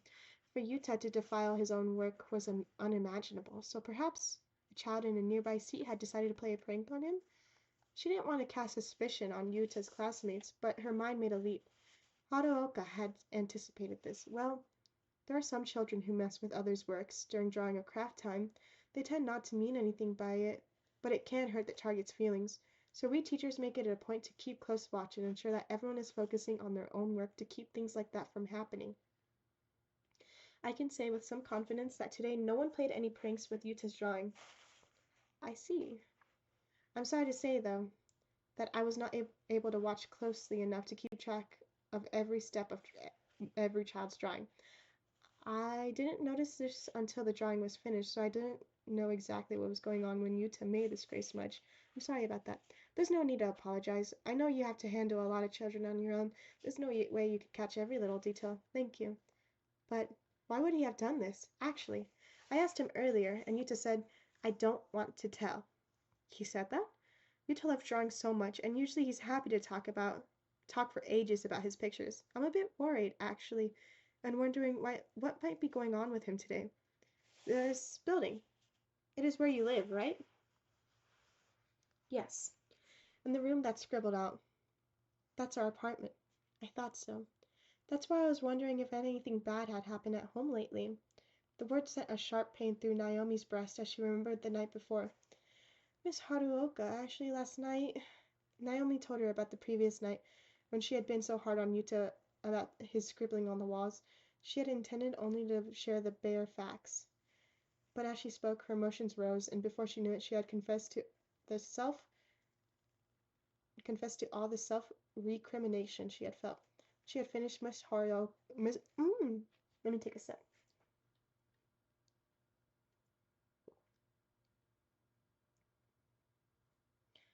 Miss Haruoka looked into Naomi's eyes and said, her voice full of sympathy, I see, but you made up after that, right? We did. And Yuta himself understands why you told him off, right? I think, yes. I'm always careful to make the reasons clear whenever I scold him. If that's the case, I don't think it could be the reason for this. Look. Miss Haruoka pointed at the mother in the drawing. Mama's face is drawn so prettily. If he was still upset about getting in trouble, then he would have drawn you like that. Is that true? Or he wouldn't have drawn you like that. Is that true? Yes. I wouldn't worry about that anymore. Let's keep an eye on him for now. Whoa, whoa, whoa, whoa. It might have just been a passing thing today. Thank you so much. You've really set my mind at ease. Oh, I'm sorry for speaking like some kind of expert or anything. And, wait a moment. Miss Haruoka took Yuta's drawing to the office printer and made a copy.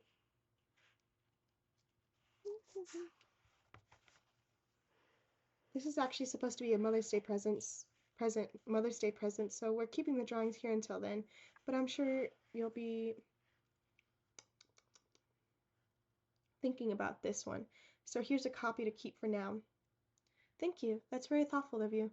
Not at all. Oh, and let's keep it between the two of us that I showed you Yuta's pictures. It is supposed to be a surprise after all. Oh, right, of course.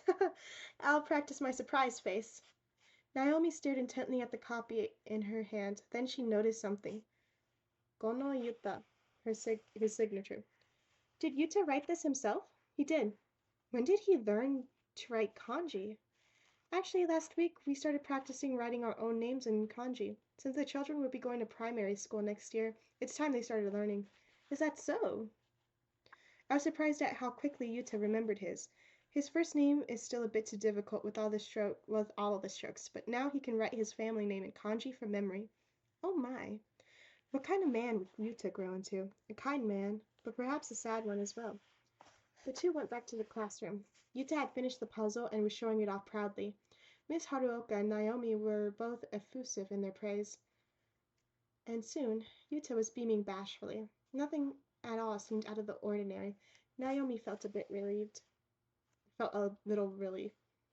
When they left the nursery school, the sky was stained scarlet by the setting sun. I'm hungry, grumbled Yuta, and so was Naomi, but she simply couldn't muster the energy to cook today. Hey, Yuta, why don't we eat out this evening? The two had stopped at a casual restaurant along the way. By the time they had finished their meal and stepped outside, darkness had fallen. They set out, walking hand in hand. They left the main thoroughfare for the neighborhood back street. Hydrate? Thank you. I can feel it in my throat.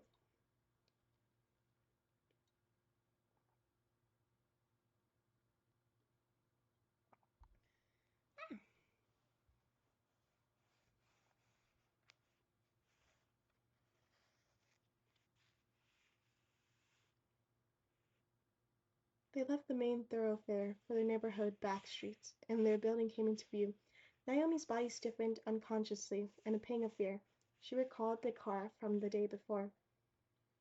I was hearing it, so you needed some water. Sorry. It's fine, right? Surely not 4 days in a row. Just then, like clockwork, she heard the faint hum of a car engine. The low, somehow eerie sound slowly approached.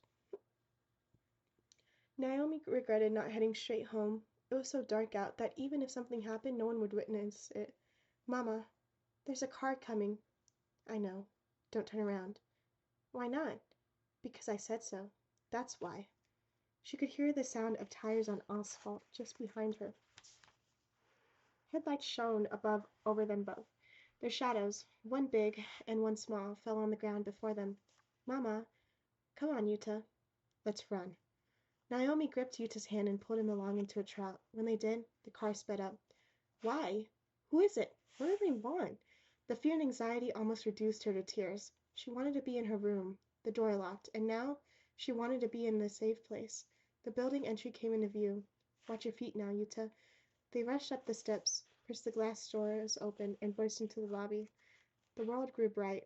She had never felt so grateful for fluorescent lights before. Surely whoever it was would not follow them in here. She tried to still her trembling knees as she pushed the elevator's up button and took a deep breath. The indicator above the doors glowed 6. It would take them about 10 seconds for the elevator to descend from the 6th floor. Kidnappers. Hi, Itsuka. Welcome in. We're reading. Kidnappers? So far, just stalkers. They've been following them for 4 days, as she said. Fearfully, she glanced toward the entrance. Something drew her attention. The glass doors were flooded with hazy light. The car had stopped outside the building. She heard a clack, the sound of a car door opening. Had the driver gotten out of the car? Surely not. The elevator passed the 4th floor. She briefly thought of fleeing to the building manager's room, but then she remembered it was after hours. The manager would have already gone home already. There was nowhere to run. Yuta, why don't we go this way?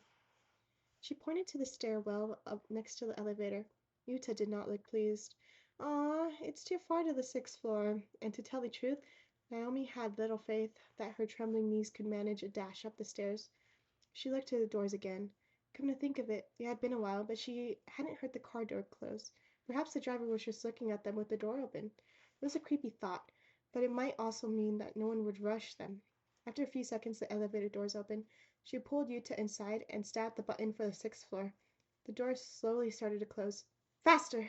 Faster! And just then, through the shrinking gap between the doors, Naomi clearly saw someone standing outside the glass lobby doors. He was dressed in a gray full-length coat. His face was concealed by a hood, but she could tell from his build he was a man. Who is he? They reached the 6th floor, just a few more steps to the door. The tension began to ease, and she said to Yuta as they walked down the corridor. Yuta, I'm sorry I made you run like that. I bet you're all sweaty, aren't you? Jump in the bath as soon as we get home, alright? I want to watch YouTube first. Oh, now, you can watch once you get... As she was saying that, she sensed something behind her. A presence? Or, rather, a sound. Mama, what's wrong? Sorry, Yuta. Let's hurry. She listened. Can my mic pick up the wheezes I'm trying to make?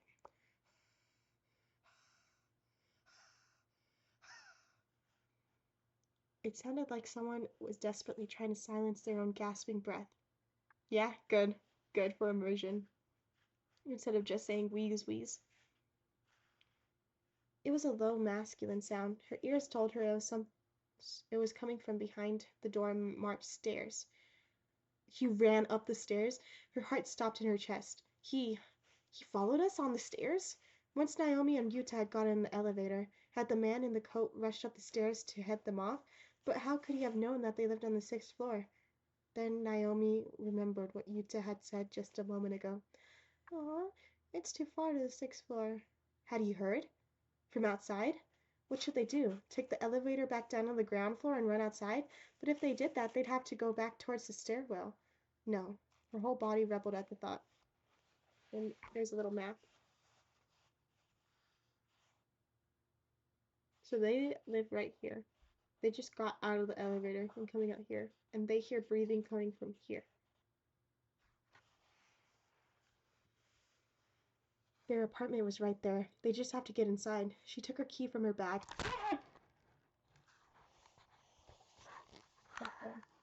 Challenge dogs yourself. Challenge impossible.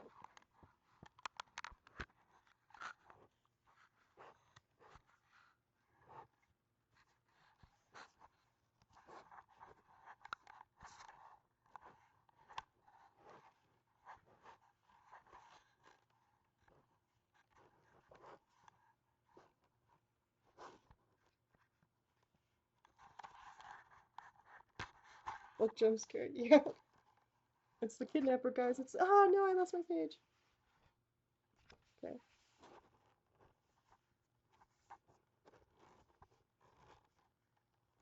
Why did you suddenly lose balance is what I'm curious about. I'm gonna have to find a new method. Looking around. Maybe I could use my jack standy as something to clip the camera onto. Un momento.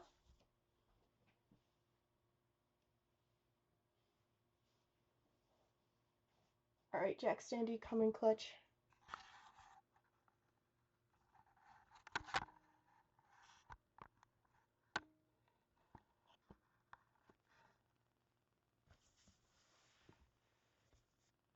It's a bit too close.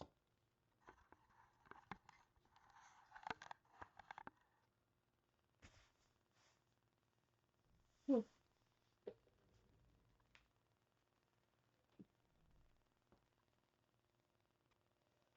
Hello.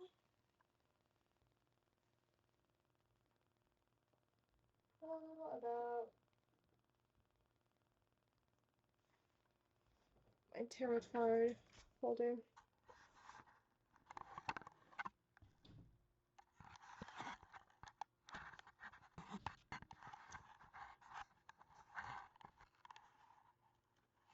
Don't focus too hard on it.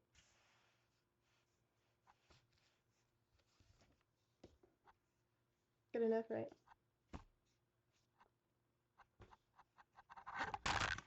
Guess not. I guess not. Give it a second.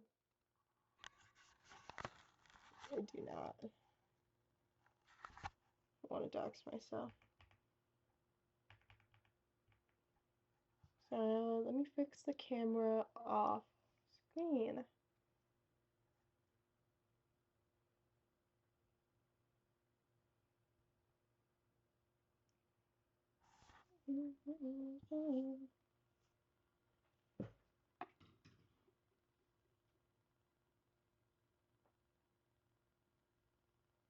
What would be the best method to hold up?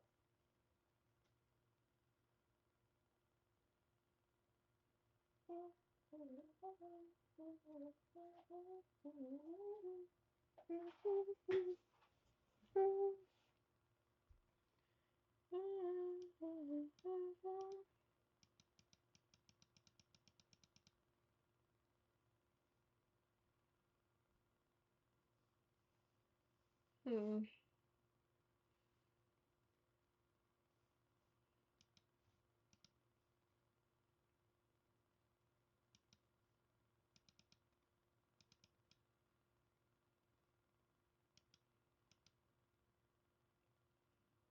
It won't let me because I have OBS open.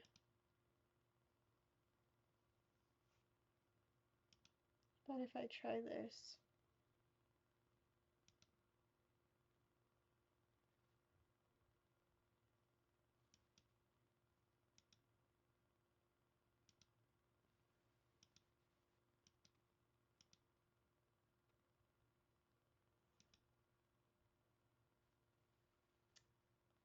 Huh.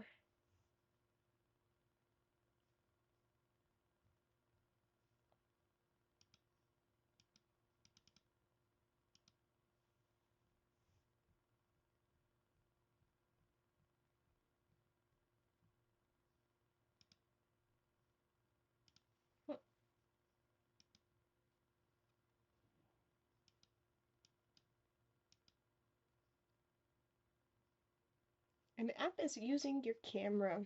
That's OBS. I switched.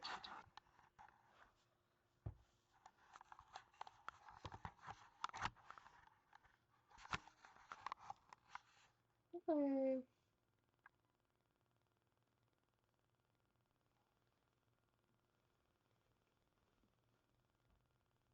I'm covering myself with a blanket just in case.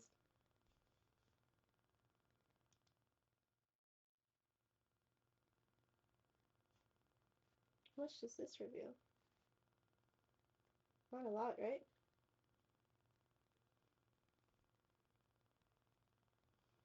Cover my legs with my little pony. You can see my legs a little bit. Not a lot, right? Good. It's an artistic POV.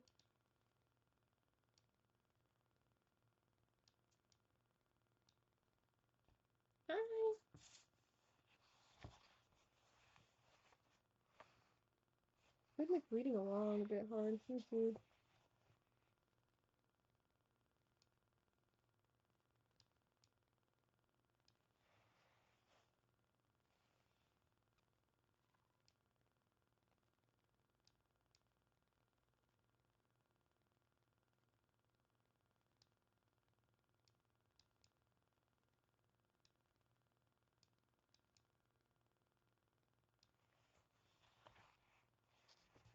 Hey man, we'll fix it later. Let's get back to where we were.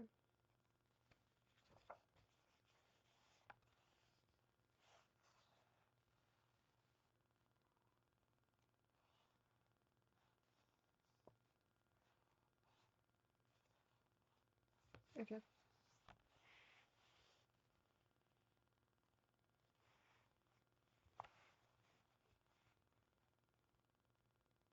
The apartment was right there. They just have to get inside. She took her key from her bag. Her hands were shaking. It took only a few seconds, but she finally got the key in the lock. Just then, she heard a creak from the stairwell. It was the sound of a heavy door slowly opening. He's coming. Naomi focused on the fingertips to turn the key. Twisting the doorknob, the door opened. She pushed Yuta through first, then slipped through the half-open door herself. Yuta through first. She pushed Yuta through first, then slipped through the half-open door. I just read that. She slammed it shut, and her hands trembling set the lock and chain. She looked through the peephole. The man was not in sight. She kept looking, but he did not come. Naomi collapsed to the floor with a gasp, all the strength escaping her. Mama, are you okay? Yeah, I'm okay, I think. As her reason returned, her heart began to fill with doubt. Why had the man waited?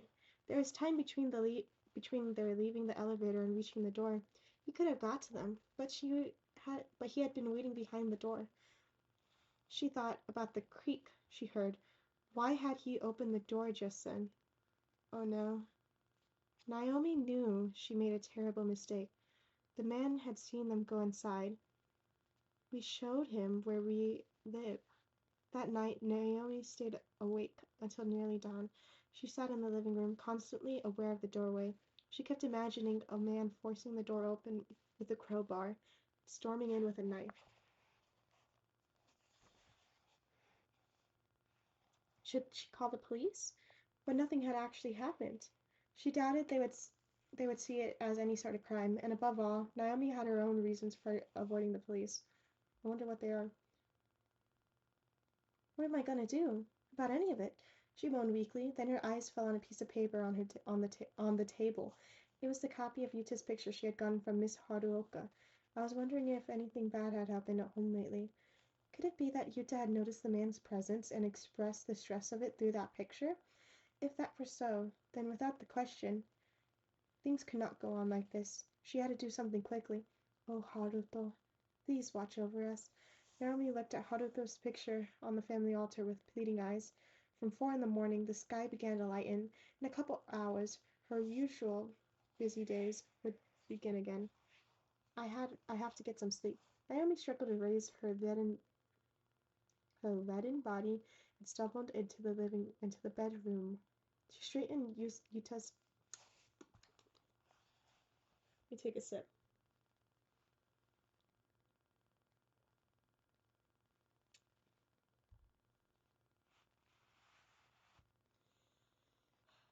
I have to get some sleep. Naomi struggled to raise her leaden body and stumbled into the bedroom. She straightened Yuta's tousled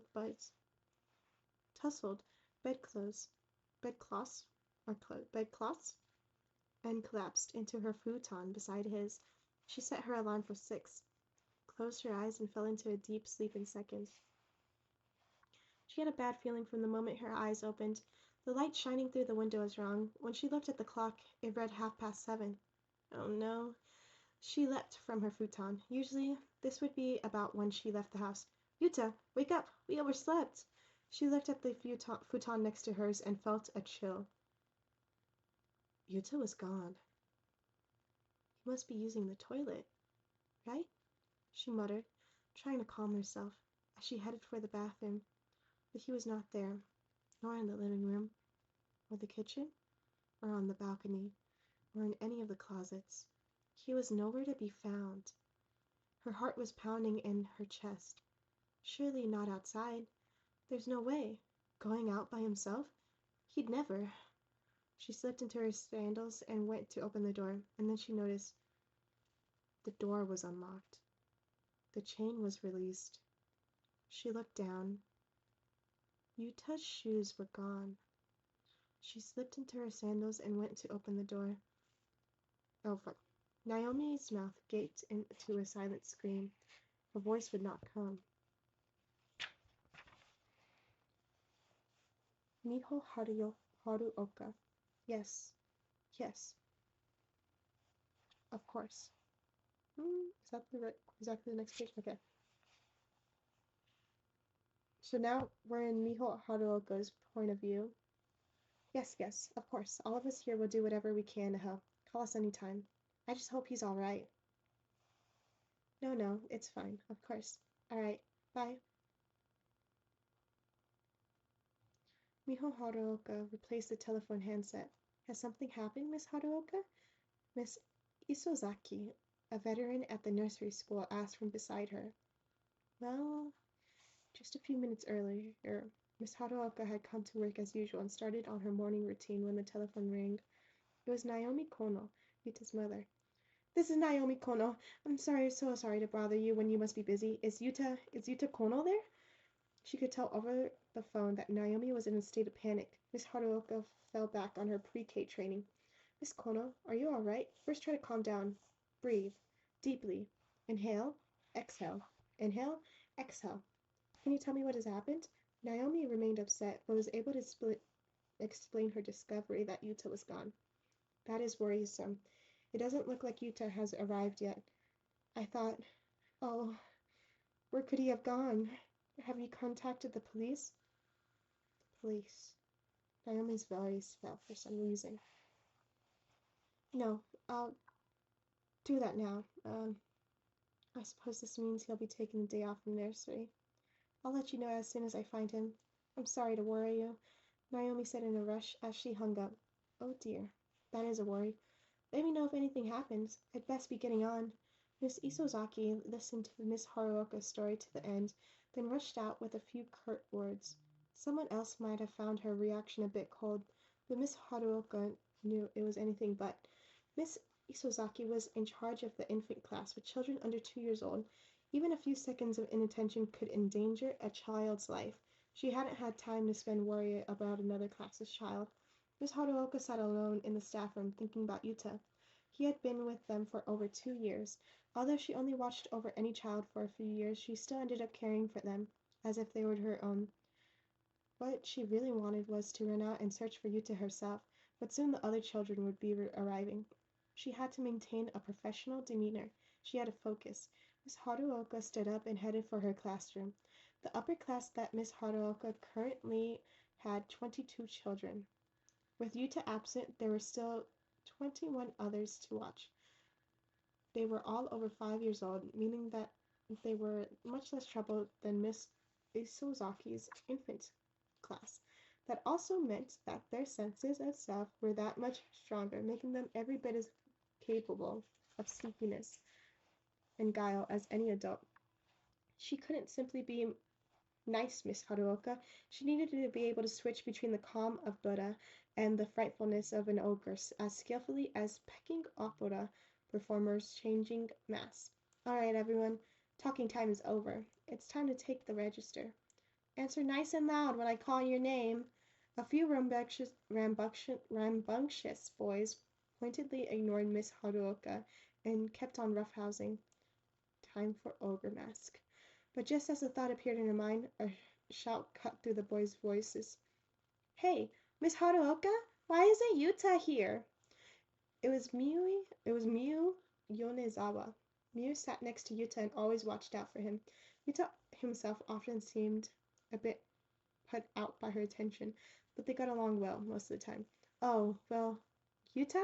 He's off today because of some family matter. What? But he didn't say anything about it yesterday. He's getting a talking to when he gets here tomorrow. Oh dear, Miho Haruoka thought. I never should have made up a lie, but I can't upset the children by telling him he's gone missing. And now we're back to Naomi Kono's point of view. Talking to Miss Haruoka on the telephone had calmed Naomi down a little, and then she noticed she was still in her pajamas.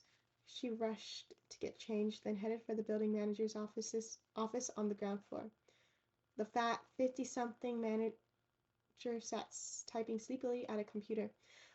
Excuse me, I'm Kono in apartment 602. This morning it looks like my son left on his own. Is there any way you could show me the security camera footage? The man glanced at Naomi's face and said in an annoyed tone, I suppose. Don't get your hopes up, though. We only have the one camera on the entrance. Though, what with the low building fees? Of course, that should be fine. Right. One moment. He banged away at the keyboard. So, about what time did your son leave? I know it was before 7:30, but I can't say exactly when exactly. What time? So, up to 7:30. Is this him? Naomi stared at the monitor through the office window. It showed Yuta running out the door on his own. Yes, that's him. Naomi pressed her hand to her chest. Yuta was on her own. So that meant that the man from the night before wasn't involved. I'm sorry to have bothered you when you're so busy. Thank you. No, not at all. I'm hardly busy, but he's still so little. You must be really worried. Would you like me to call the police? No, that's fine. What did she do to make her so afraid of calling the police? It's strange. Morning at nursery school sped along at its usual pace. After lunch was over, it was nap time for the children. The minders, who were not on nap duty, all went back to the staff room. It was a short respite when they could do their administrative work without distraction.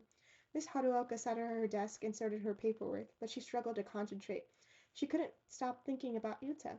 She'd been able to distract herself all morning while caring for the children.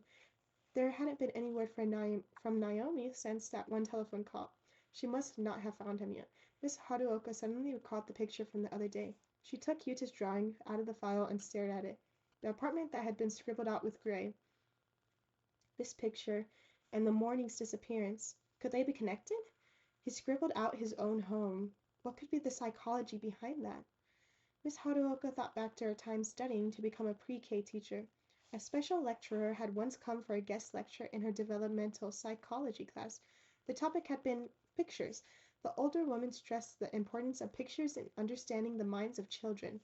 Whenever I tell this story, people seem so surprised, the professor said as she drew a diamond shape on the chalkboard. This is a rhombus. You could also call it a diamond. Now, everyone, please try drawing the shape in your notebooks. The young Miho Haruoka wondered briefly why they were being asked to do such a pointless excuse, but she obliged, drawing a diamond on a sheet of loose-leaf paper. Did you all do it? Did anyone find it too difficult? The professor asked facetiously. A few giggles ran through the classroom. No one? Of course not. An adult should have no trouble. However, what if we asked a small child to try? The lecturer stuck a sheet of paper on the board. This is a diamond drawn by my nephew, Kensuke. Kensuke? Kensuke or Kensuke? He drew it when he was 3. And here's the drawing. You guys can kind of see it here, but see, which way should I rotate it so you're able to... Like this? It's a bunch of scribbles. Ugh. There you go. Sample diamond and Kensuke's drawing. The room filled with muttering. The picture was simply a jagged line. Do any of you think this looks like a rhombus? Of course not. Kensuke drew this from a reference picture and tried his best to make it look identical, and the result is this jagged line. He wasn't playing some kind of prank, and he wasn't suffering from any kind of developmental problems. The fact is that many children draw a diamond the same way. The professor's words caught her student's attention, which seemed to please her. She continued, now sporting a smug look on her face. When Kensuke looked at the reference picture, this is what occurred to him. If I touched it, it would hurt. Look, the diamond's points do look sharp, don't they? So in his mind, he imagined what it would feel like if he touched those points. Children have powerful imaginations, and the possibility of pain consumed him. He expressed the pain of that pointiness in his picture. The professor pointed at the jagged line. Adults can draw what they see, the real thing, in their pictures. Children, though, draw the idea of what happens in their heads. Like an artist, people say sometimes that every child is an artist, and I feel that is not far from the truth. The professor's words echoed in Miss Haruoko's mind as she stared at Yuta's picture. Children don't draw the things they see with their eyes, they draw the idea in their minds. So when Yuta drew this picture, an image of a gray mess is what he had in his mind. Miss Haruoka wanted to know what Yuta had felt. She took the picture back to the classroom. Sitting in the empty classroom, Miss Haruoka took crayons and paper from the staff desk. She looked at the picture as she copied it. It probably wouldn't tell her anything, but the act itself might help her get into the same headspace as Yuta. She picked up a black crayon. First, he would have drawn the shape of the building on the paper. She drew as she imagined he had done. Then with the gray crayon, she scribbled out the center of the 6th floor. When she did, the black crayon outlining the building mixed with the gray, leaving an unpleasant color. It felt somehow off. This is wrong. She compared her picture and Yuta's and noticed a small difference. Miss Haruoka's drawing and Yuta's drawing. His drawing didn't smudge, so maybe he drew with the gray first? That's the best way. Top one is the teachers and bottom is the Yuta's, the kids. As you can tell. His didn't smudge at all. I'm guessing he drew the black smudge first. Yeah. It literally says it in the next line. The black and gray crayon weren't smudged in Yuta's picture. The section that had been scribbled out in gray still had clean black lines. The gray scribbles were so forceful that any lines underneath should have certainly been smudged and smeared. Why were the lines so clean? Miss Haruoka sat deep in thought for some time, then suddenly arrived at a very simple conclusion. Of course. He must have drawn the building afterwards. Yuta hadn't scribbled out any part of the apartment building in gray. First he had scribbled out a section of the paper and then drawn the building over it. The black lines went over the gray. That explained the lack of smearing, but then, why did he do it at all? She looked once more at the picture, then her eyes fell on one detail. The very edge of the gray scribble overlapped the line, marking the building's border. That was the only part where the black line smeared with the gray, meaning the borderlines were the only part drawn before the gray scribble. Miss Haruoka tried to rearrange her disordered mind. First, Yuta had drawn the large rectangle that made up the building's shape. Then he had colored the upper part in gray and drawn the apartments over it. Shape, gray, apartment. What did this order mean? The staff room door suddenly opened. Miss Haruoka looked up and saw Isozaki standing there. Sorry to burst in on you. Have they found Yuta yet? She asked. No, I don't think so. I see. So, why do you suppose the police haven't come? Pardon? You know, at the nursery school where I worked before, we had a similar accident. It was a 6-year-old girl that time. Anyway, one day she disappeared from home, and the police went into quite a frenzy. They found her right away, though she'd gone off to see her grandmother, who had lived in the next town over. Of course, everyone was just happy she was safe, but that morning a patrolman came to the nursery and asked all kinds of questions. It was quite a nuisance, actually. I'm just wondering why no one's come this time. Now that you mention it, it's odd. I suppose the police just have a different strategy this time. I'm sorry for interrupting when you must be busy. No, not at all. Thank you for being so concerned. What is it that you're working on there anyway? Oh, this?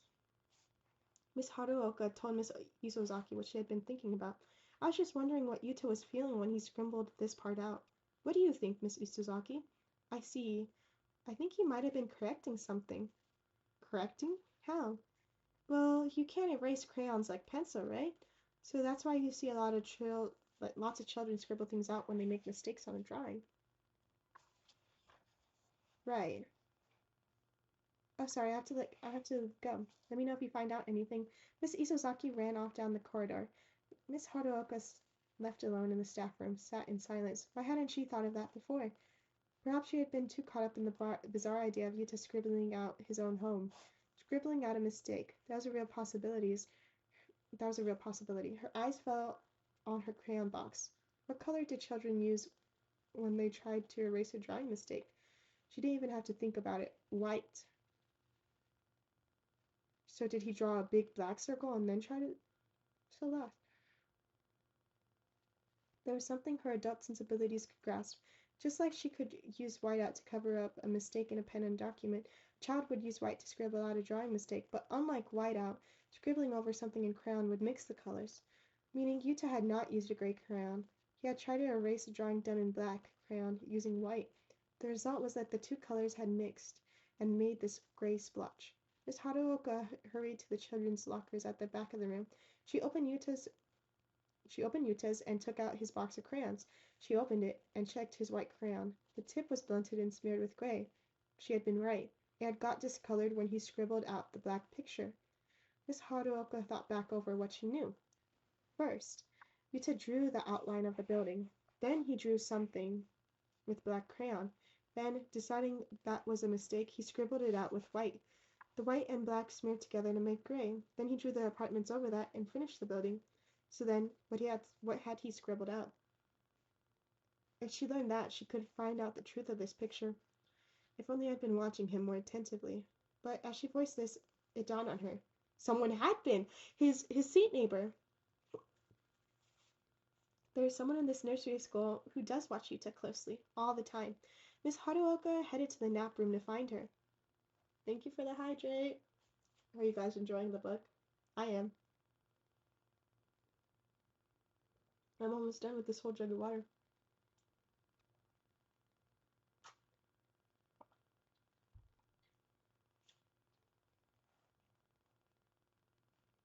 There were still about 20 minutes left to nap time, but several of the children were already awake, fidgeting in their futons. Miu Yonezawa was one of them. Miss Haruoka got permission from the nap time minder, then led Miu to the next room. I'm sorry to disrupt your nap time, Miu. It's okay. I'm not tired anymore anyway. Thank you.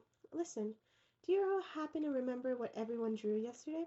Do you remember when everyone drew a picture yesterday? Yeah, I drew my mummy. That's right. Well, I'm trying to remember what kind of picture Yuta drew, but I can't remember at all. What? You forgot already? I did. Do you remember? Yeah, he drew a building, and Yuta and his mommy were standing there. You've got a good memory, Mew. So then, I'm wondering how Yuta drew that picture, Mew. Did you watch how he did it? Yeah, I did. Miss Haruoka's pulse quickened. Can you tell me how he did it? Sure, let's see first. Yuta drew a big rectangle with his crayon. A big rectangle? And what then? Then a little triangle. Yeah? A little triangle. A triangle? Yeah, a little triangle inside the big rectangle. Then after that, But from that point on, Miu had admitted she had been so intent on her own picture that she couldn't recall what Yuta had done. Miss Haruoka thanked Miu and took her back to the nap room, then returned to her own classroom. She had learned something valuable from Miu. Yuta first drew a rectangle, then a small triangle inside it. He scribbled that out with white, then drew the apartments over it, and completed his picture of the building. His actions told her one thing. Yuta had first wanted to draw something other than an apartment building.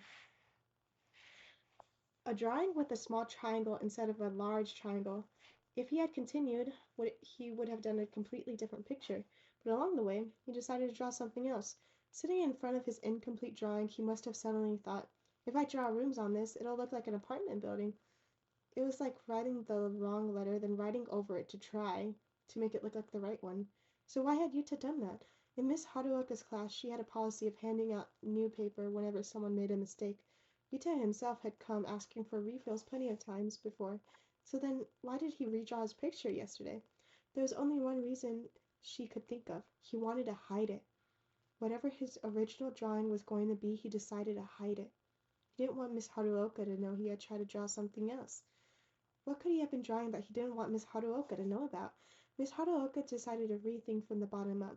The original assignment had been for children to draw pictures of their mothers, and in Yuta's picture, he and his mother had been standing there, hand in hand. Now, another doubt began to form in Miss Haruoka's mind. Which had Yuta drawn first? The people or the shapes? She thought back on her conversation with Mew, who had said, let's see. First Yuta drew a big rectangle with his crayon, meaning he had drawn the shape first. That confused her. When asked to draw a picture of his mother, the first thing Yuta had drawn was a shape. Why was that? Thinking of it, Miss Haruoka had an unfathomable thought. Could that shape have actually been a picture of Yuta's mother? At first glance, it was a lifeless object. Certainly not anything that resembled Naomi. However, adults can draw what they see, the real thing. In their pictures, children, though, draw the idea of what appears in their head. When Yuta started to draw a picture of his mother, he had perhaps unconsciously started drawing the shape. That was the idea that appeared in his mind when he had thought of his word mother. But for Yuta, it was something forbidden, something to hide. The realization triggered something in her brain that made all the scattered pieces of information fall into place. Like a jigsaw puzzle, it created a picture, a terrible one. Naomi Kono must have abused Yuta. She didn't want to believe it. She wanted it to be a mistake. Miss Haruoka rearranged the pieces in her mind as she walked down the corridor to the staff room. But no matter how many times she did, the picture did not change. She couldn't think of any other way to make everything come together. Why hadn't the police been in touch? Because Naomi had never contacted them. She wanted nothing to do with the police because of some past offense.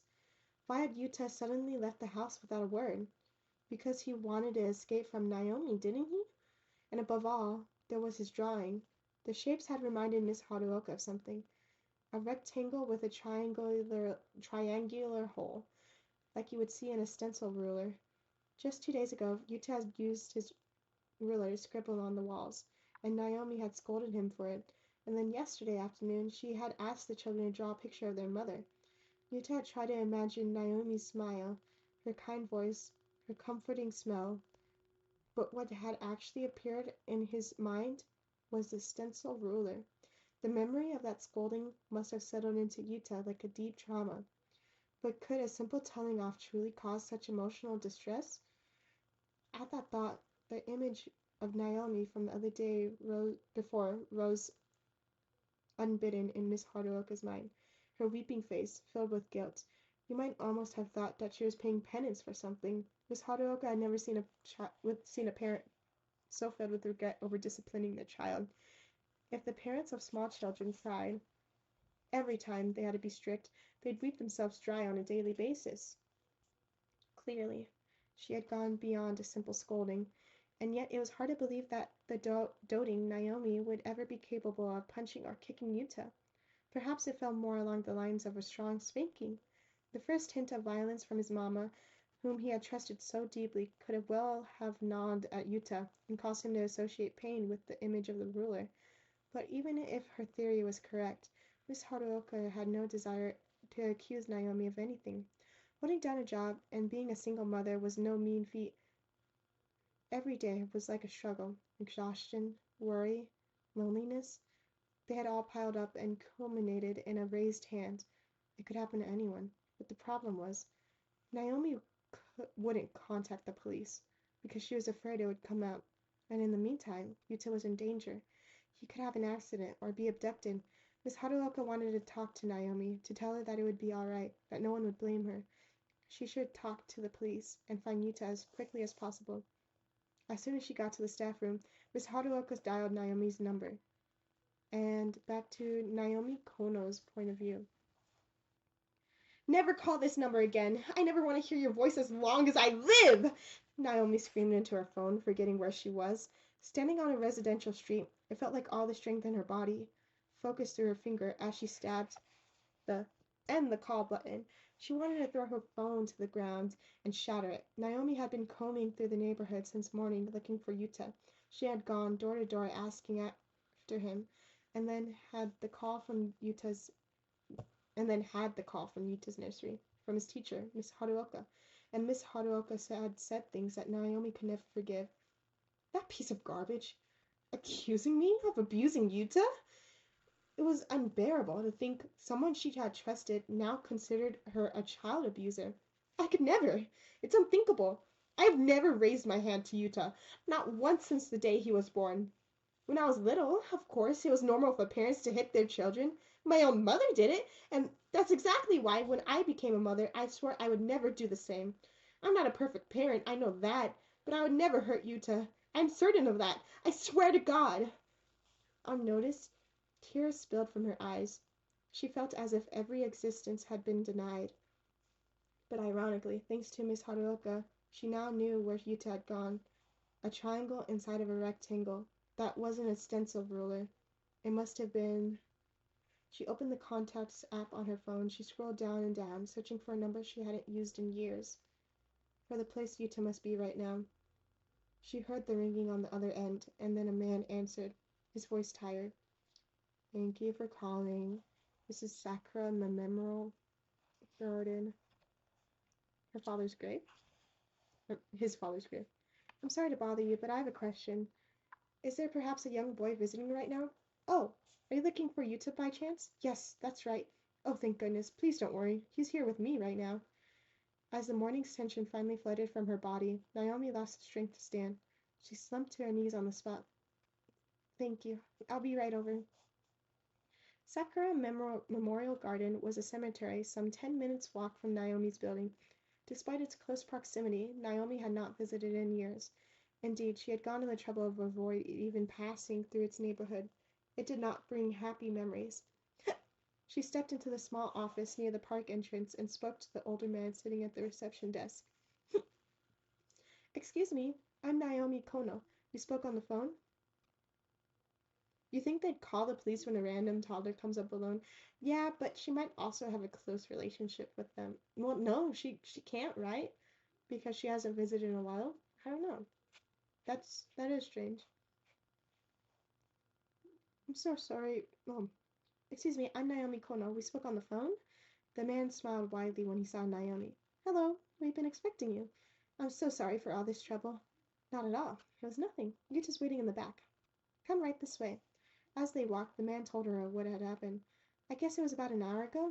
A couple who had come to visit their family grave stopped by the office and told me that there was this little boy wandering the cemetery. They were worried he got lost, so I went to check it out. He was wandering around like he was looking for something. I was worried, so I asked what the matter was. He said, I'm looking for my mother's grave. Well, that certainly touched me. As small as he is, and all, coming alone to visit his mother. What a fine boy. I knew it, Naomi thought. Yuta had come to see his birth mother. That rectangle with the triangle on it, Yuta had been trying to draw a gravestone. He had been writing the first character of their name, Kono, but had stopped. Miu Yonezawa had seen the top of the character and had mistaken it for a triangle, and that meant that Yuta Kono. I guess we're going to Yuta's point of view now? The only sound left in his memories was the thunderous chorus of cicadas. Yuta stood under the brilliant blue sky in his straw hat.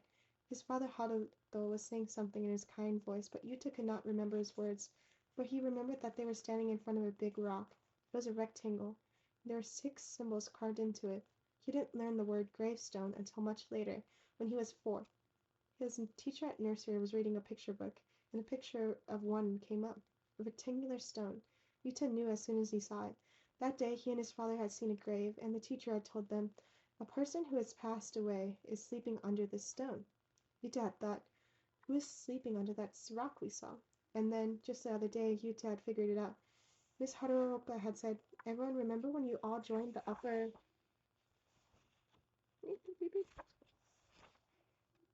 class from April? Now you're the oldest boys and girls here, and I think you all know that means next year you'll move on to primary school. There's so much fun stuff to do at school, even more than here, and you'll make new friends too. But that also means you'll have a lot more to do. The story dark while the music is like, yeah, yeah, yeah. Yeah. I picked a random, like, cute, instrumental playlist, but I think it's a little more than instrumental. For example, right now, everyone write their names in hiragana, right? Well, when you get to school, you'll have to use kanji to do it. So today we're all going to practice writing our names in kanji to prepare for next year. I'm going to give everyone a piece of paper. It has your names written in kanji on it. When you get it, try tracing it with your finger. I wonder...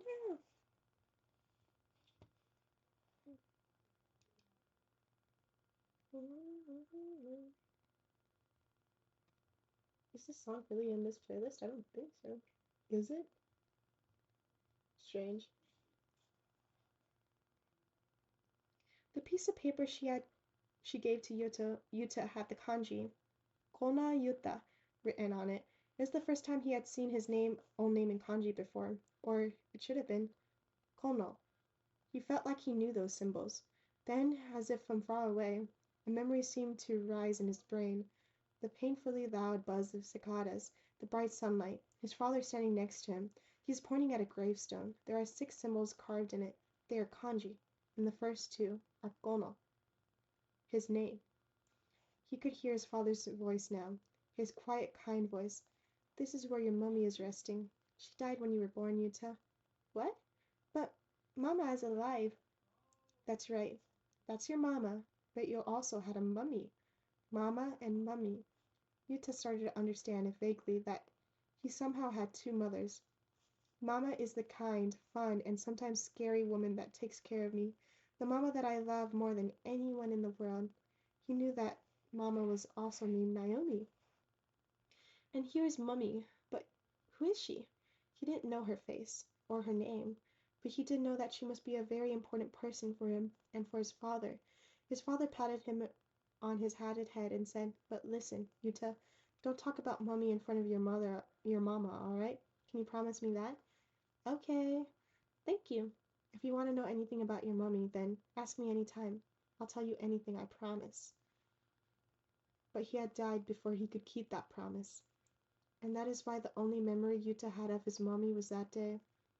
And even that memory eventually got buried somewhere deep in his mind. Maybe because of his worries about Mama. But then, after years, Yuta remembered. That he had a mummy, and that she was resting in her grave. It was a few days after they first learned kanji. During drawing time, Miss Haruoka said, Mother's Day is coming up, so let's draw a picture as a present for Mummy. Yuta didn't feel very excited about it. The night before he had gotten in trouble over a drawing he did, and he and Mama were still at odds. When he picked up his crown, something bubbled inside of his chest. It was a cheeky feeling. He thought he would try drawing his mummy instead of Mama, to get back at her for scolding him. Yuta started drawing the gravestone. That was the only memory he had Mummy of after all, but he stopped before he was through. He started to feel it was too far. After some deep thought, he figured out how to redraw his picture to hide it, but even then he couldn't stop thinking about his mummy. That night, he lay in his futon thinking, I want to see Mummy. I want to go back one more time. The next morning, Yuta set out alone for the very first time in his life. He didn't really remember the way to the grave.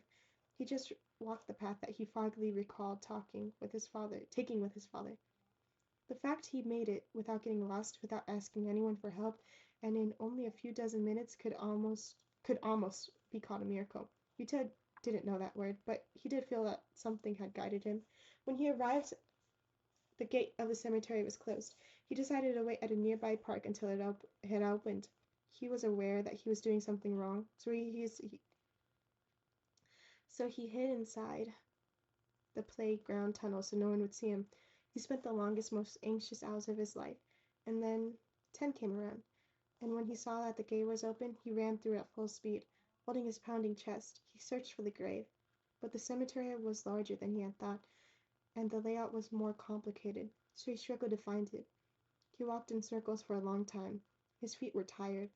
He was hungry, he was thirsty, and he wanted to go home, but when he got home, Mama would be angry. He was filled with despair. And then an old man came walking up. Hey there, what's wrong? Did you lose your mom and dad? The man led him away, and Yuta followed him into a building near the cemetery's entrance. The man asked his name and gave him some cold barley tea and rice crackers. It was his first meal of the day. He devoured it like he was starving. Yuta, your mama called. Isn't that great? She's coming to pick you up right now, this man said. He had a smile on his face, but Yuta's heart sank. Mama was coming. He was going to be in so much trouble. He was afraid. He wanted to run away. Yuta's mama had never hit him, but he was ready for it this time. He knew that what he had done was that bad, which was why, when Mama came into the room and simply took him in her arms without saying a word, shock won out over happiness. Yuta, oh thank goodness you're alive, thank goodness. When he heard his mama crying, Yuta noticed that he had started crying too. And back to Naomi Kono's point of view, the mom. She had planned to give him a real tongue lashing. How could you worry me like that? What if you got in an accident? What if someone had taken you? But all the words she rehearsed simply died at the sight of Yuta's face. All she could do was squeeze him close. Yuta was alive. She felt that was joy enough. Pacho Mega Shadow. Hello, we're reading Strange Pictures by Uketsu. Oh, it was such a lucky thing you could find him before he had an accident. Naomi came to herself at the sound of the man's voice. I truly am sorry for all the trouble. It was nothing at all. Oh, sorry to change the subject, but what was Yuta's mother's name again? Her name? Right, I just checked and there are 3 graves with the family name of Kono. I couldn't take Yuta to his mother's without knowing her full name. Yuta's mother was Yuki Kono. The man led Naomi and Yuta to the grave. Here lies Yuki Kono. It had been 5 years since she had seen that inscription, the Buddhist rite commemorating the first anniversary of Yuki's death. It did not read the grave of the Kono family, because she had wanted it to be for Yuki alone. She never wanted to have anything to do with that woman again. That is how much Naomi feared Yuki. Naomi felt like there was a curse surrounding the woman. When Haruto died, Naomi had taken his body to a cemetery. Yuki? Yuki from the first story?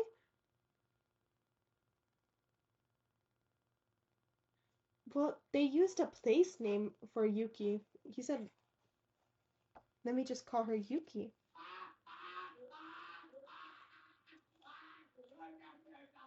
Unless, what did he sign off his name as? Let me see. Raku? I don't remember the father's name. Maybe. I hope they're connected. Thank you for spotting that out. When Haruto, he called himself Raku. Naomi had taken his body to a cemetery a full hour away by train. Such was the fear that Haruto's and Yuki's spirits might be joined again after death. Even now, she wanted to grab Yuta's hand and drag him away. But when she saw his face, gazing up at the grave with a contemplative look, she couldn't do it. No matter how much it hurt her, the fact remained that Yuki was Yuta's true mother. Naomi whispered to Yuta, Yuta, put your hands together. That's right. Now close your eyes and speak to her in your heart. It was after 2 when the pair left Sakura Memorial Garden. Now, Yuta, we're going to your nursery. We both have to apologize to your teacher for worrying her. Okay. And Naomi had something else to apologize for.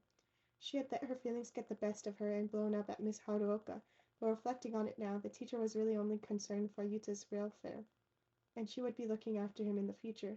She couldn't let things stand as they were. The two walked, hand in hand.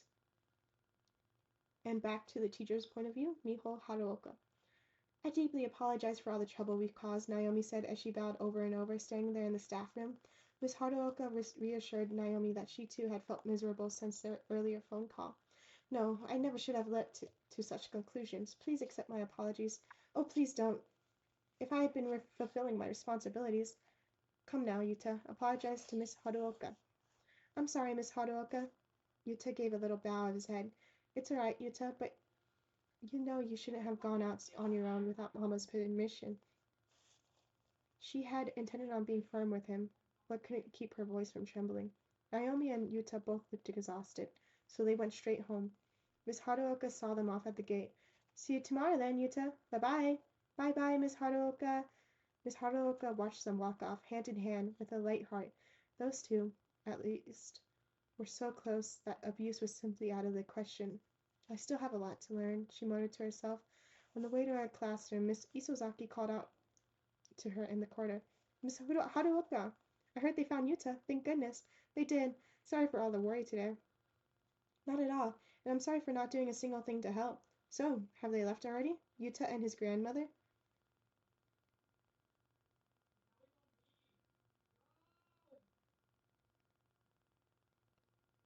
Miss Haruoka froze for an instant, speechless. At that moment, Miui had come racing out of the classroom.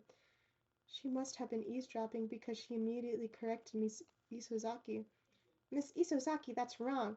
Not grandmother. She's Yuta's mama. Mama, but Miss Isozaki seemed puzzled, and Miho Haruoka wanted to explain, but she struggled to find a way to convey the complexities of the Kono household. Seeing Miss Haruoka's trouble, Miui shook her head in exasperation and offered a helping hand. The words she used were quite grown up and made her wonder where she had learned them, but they summed things up nicely. Listen, Mrs. Isozaki, we've all got skeletons in the closet. Back to Naomi Kono, the mom. That evening, Naomi stood in front of the bathroom mirror and noticed she had gone the whole day without makeup, which is just now she called her grandma, I guess. She'd been so intent on hunting for Yuta from the moment she woke up that she'd totally forgotten to put on her face. As understandable as it was, she couldn't help but feel some of the shock at the thought of all those people seeing her like this.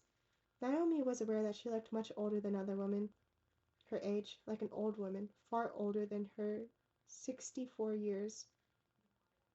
64 years, she is old.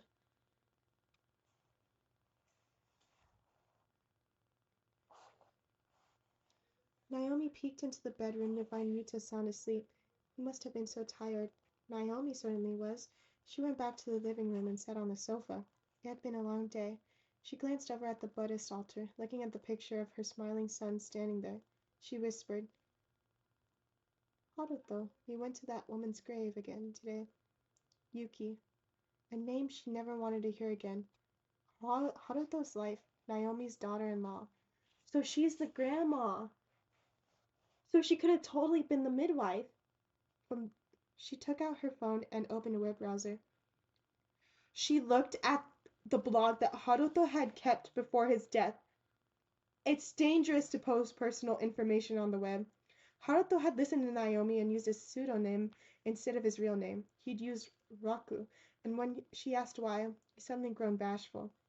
There's a trick to it. I took my name and ding!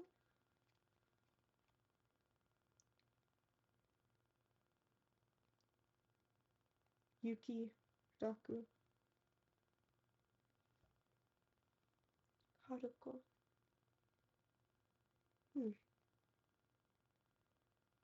She glanced at the clock. It was after 10. Who would be coming at such an hour? A chill ran down her spine. She tiptoed over the door and glanced at the peephole. The man in the gray coat stood outside. And finally, he'd come to their home. She did not know who he was, or why he was after them, but if she did nothing, Yuta could be in danger. She had to put a stop to it before anything happened. Naomi stepped away from the door and quietly opened the bedroom door. Then she headed to the kitchen, took up a knife, and hid it behind her body. Yes, I'm coming. She put on a cheerful voice and walked loudly towards the hall. She unchained and unlocked the door. She thought back on her manager's words. Don't get your hopes up, though. We only have the one camera on the entrance, though. What with the low building fees, there was no camera in the corridor. She knows that now. She slowly opened the door. The man standing there was not large, but he had an oddly intimidating aura. Naomi almost faltered, but she did not let it overpower her. She forced a smile and beckoned. Please, come in. The man did as she said, and stepped inside. She closed the door. Now no one could see what was going to happen. Naomi brought the knife from behind her back and pointed it at him. He did not move, just stood staring silently at the blade. Naomi felt another chill. She did not know what he was after. What would he do next? But now was her only chance. It took no time for her to decide. She got the knife in both hands and thrust it into the man. She had expected a fight, but to her surprise, the man had not resisted.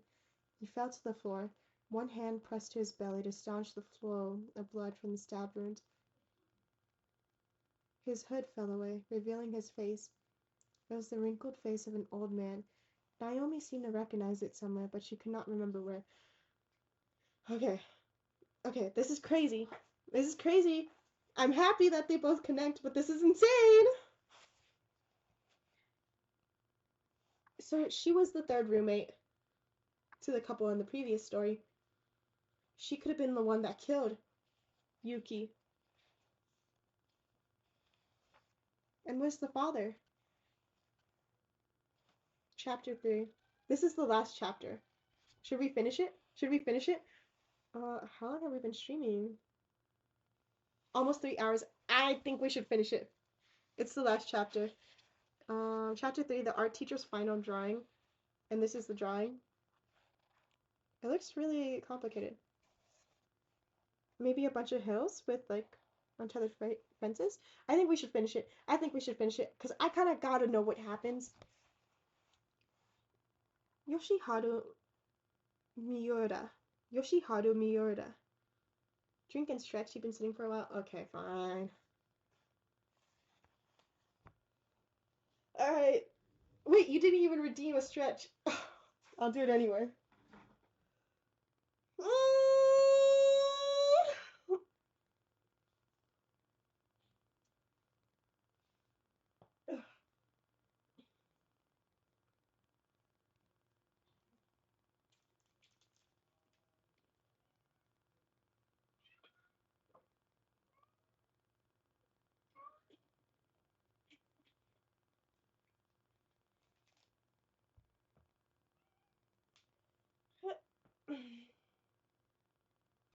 Thank you for the stretch.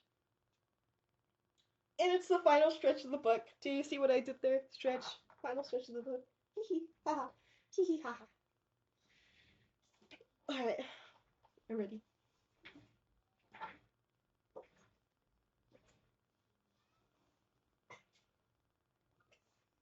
We gotta find some more chill instrumentals next time for book nights. Yeah. Let's see. For taking a small break, I could find a small. The woman's murdering a guide in Neon Cat. That's kind of heat, though.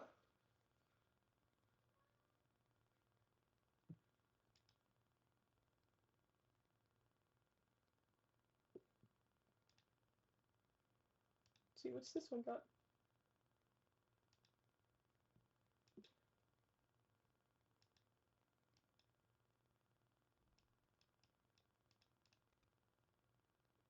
How's this? We'll see if it works out. Last chapter of the book. I'm worried. I'm excited. Yoshihara Miura. From the moment he became a teacher, Yoshihara Miura hardly spared a moment for himself. His weekdays were devoted to classes and after school. He was busy counseling students or leading clubs. Then, when finished, he was occupied with administrative work until late in the evening. On his days off, he would sacrifice sleep to take his family out to a park where they pitched tents, fired up the grill, and cooked a load of meat. And that wasn't all. He would talk to his friends for hours when they had problems, help them find work, and sometimes bailed them out when they had financial troubles. Students, family, friends, their happiness was Miura's sole reason for leaving. And he never asked for anything in return, but even Miura took a day for himself a few times a year. He would hike up a mountainside near his house and draw the scenery he saw from the top. For him, those days represented the peak of luxury. And today was just one of those days, but now what spread out before him was a vision of hell. It was a scene of despair, a sight that turned his entire life into a lie. Miura teased a pen from his pocket. He had to draw, to keep them safe. What? On September 21st, 1992, the body of a man was discovered on the side of Mount K in L Prefecture. The deceased was a 41-year-old Yoshiharu Miura who lived nearby. He was a high school art teacher. The body had suffered numerous stab wounds and showed other signs of violence. So this is the guy she just stabbed that was stalking them, I'm guessing.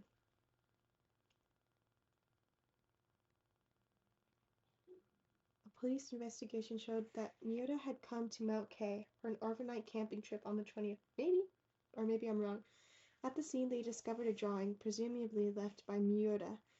Statement 1. Person who found the body. My job is general upkeep for the amenities on the mountain. On the morning of the 21st, I hiked up to check for damage on the mountain trail. Then I saw someone on the ground. I'm sorry. I feel sick just thinking about it. Anyway, he was in a terrible state. Yes. I came down the mountain immediately and contacted the police. The deceased was a school teacher, right? He was so young, and I understand he had a wife and child at home. It's just so sad. Or maybe she killed her own son, too.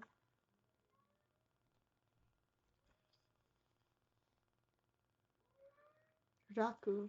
Used Raku as a name online.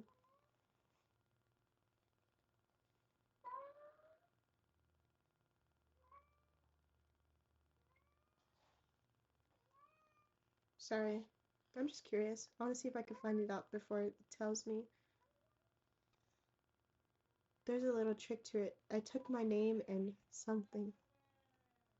Raku. Yoshiharu Miura.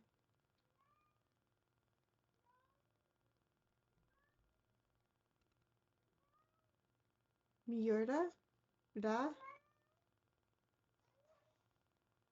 Ku? Ki? Rocky? Would be combination with Yuki. Maybe.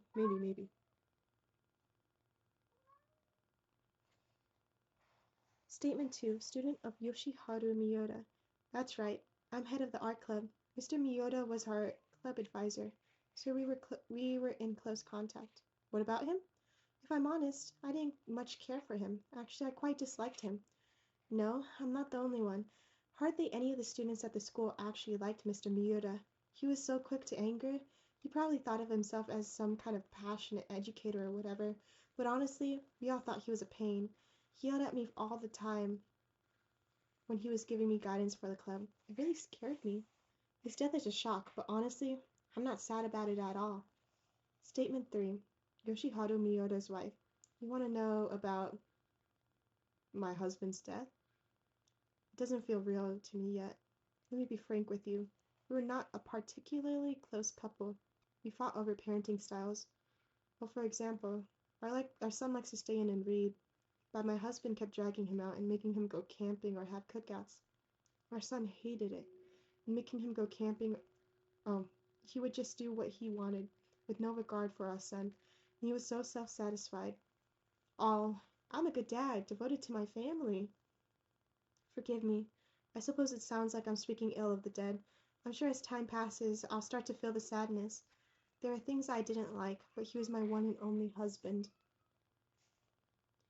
Yoshihara and I had been friends since our art school days. He looked out for me after we graduated, too. I have a weekly gig as a special lecturer for the art club at the school where he worked. Of course, he got me the job. I guess he was worried about... Well, the thing is, we do know that the mother in the first story was killed, but she was killed for doing something wrong. So maybe she killed this guy because she did go to art school, and this is also like, we'll see. Minimum wage job, part-time thing. He said that I should get a second job to help pay the bills. I mean, I'm grateful, of course. I was grateful, but, well, if you ask how much I like the guy, it's not so simple. He tended to do whatever he wanted and expected me to go along.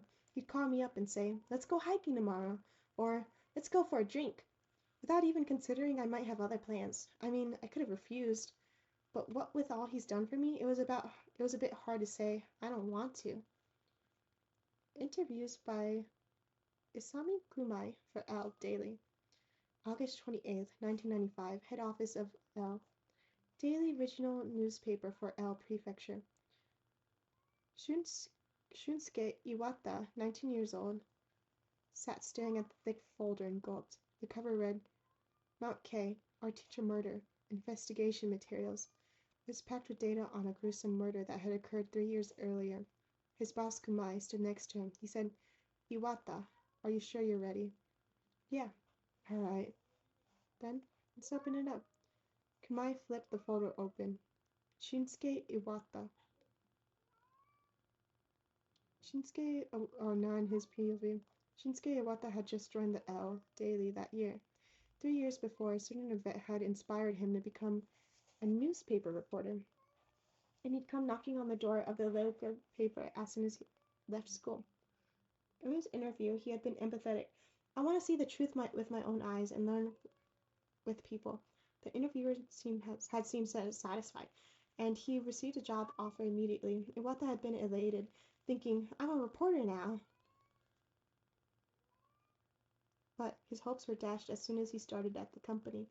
Iwata's first posting was in the administrative department, nothing at all to do with reporting. Iwata learned the truth only later. El Daily was a company with more than 300 employers, and fewer than half were reporters. They were all stars working in the editorial department, the company's elite, and all were college graduates. Iwata hadn't gotten the job because of his journalistic zeal. He had been one of the few non-college graduated applicants that year who could be hired for less than what a graduate would demand. Of course, Iwata knew that the admin workers supporting those reporters behind the scenes were important, but he was still dissatisfied. His only reason for applying at a newspaper had been the hope of becoming a reporter. Isamu Kumai. A different guy's POV. The company had left 23-year veteran Usami Kumai in charge of Iwata's training. Kumai had once been in the editorial department and had plenty of articles as a reporter. At the time, his nickname had been Kumai the Fixer. Fixer, you say? No one could beat him when it came to getting the inside scoops on ongoing in criminal investigations. Not that he was especially talented. He had just thrown himself into the work, without any care for himself. Day or night, he would race to the scene as soon as he caught wind of a crime. He would track down and interview everyone involved, and kept walking his beat in the heavy rain or blazing sun. He developed close relationships with detectives, sometimes getting down on his knees to beg for information that wouldn't otherwise be made public.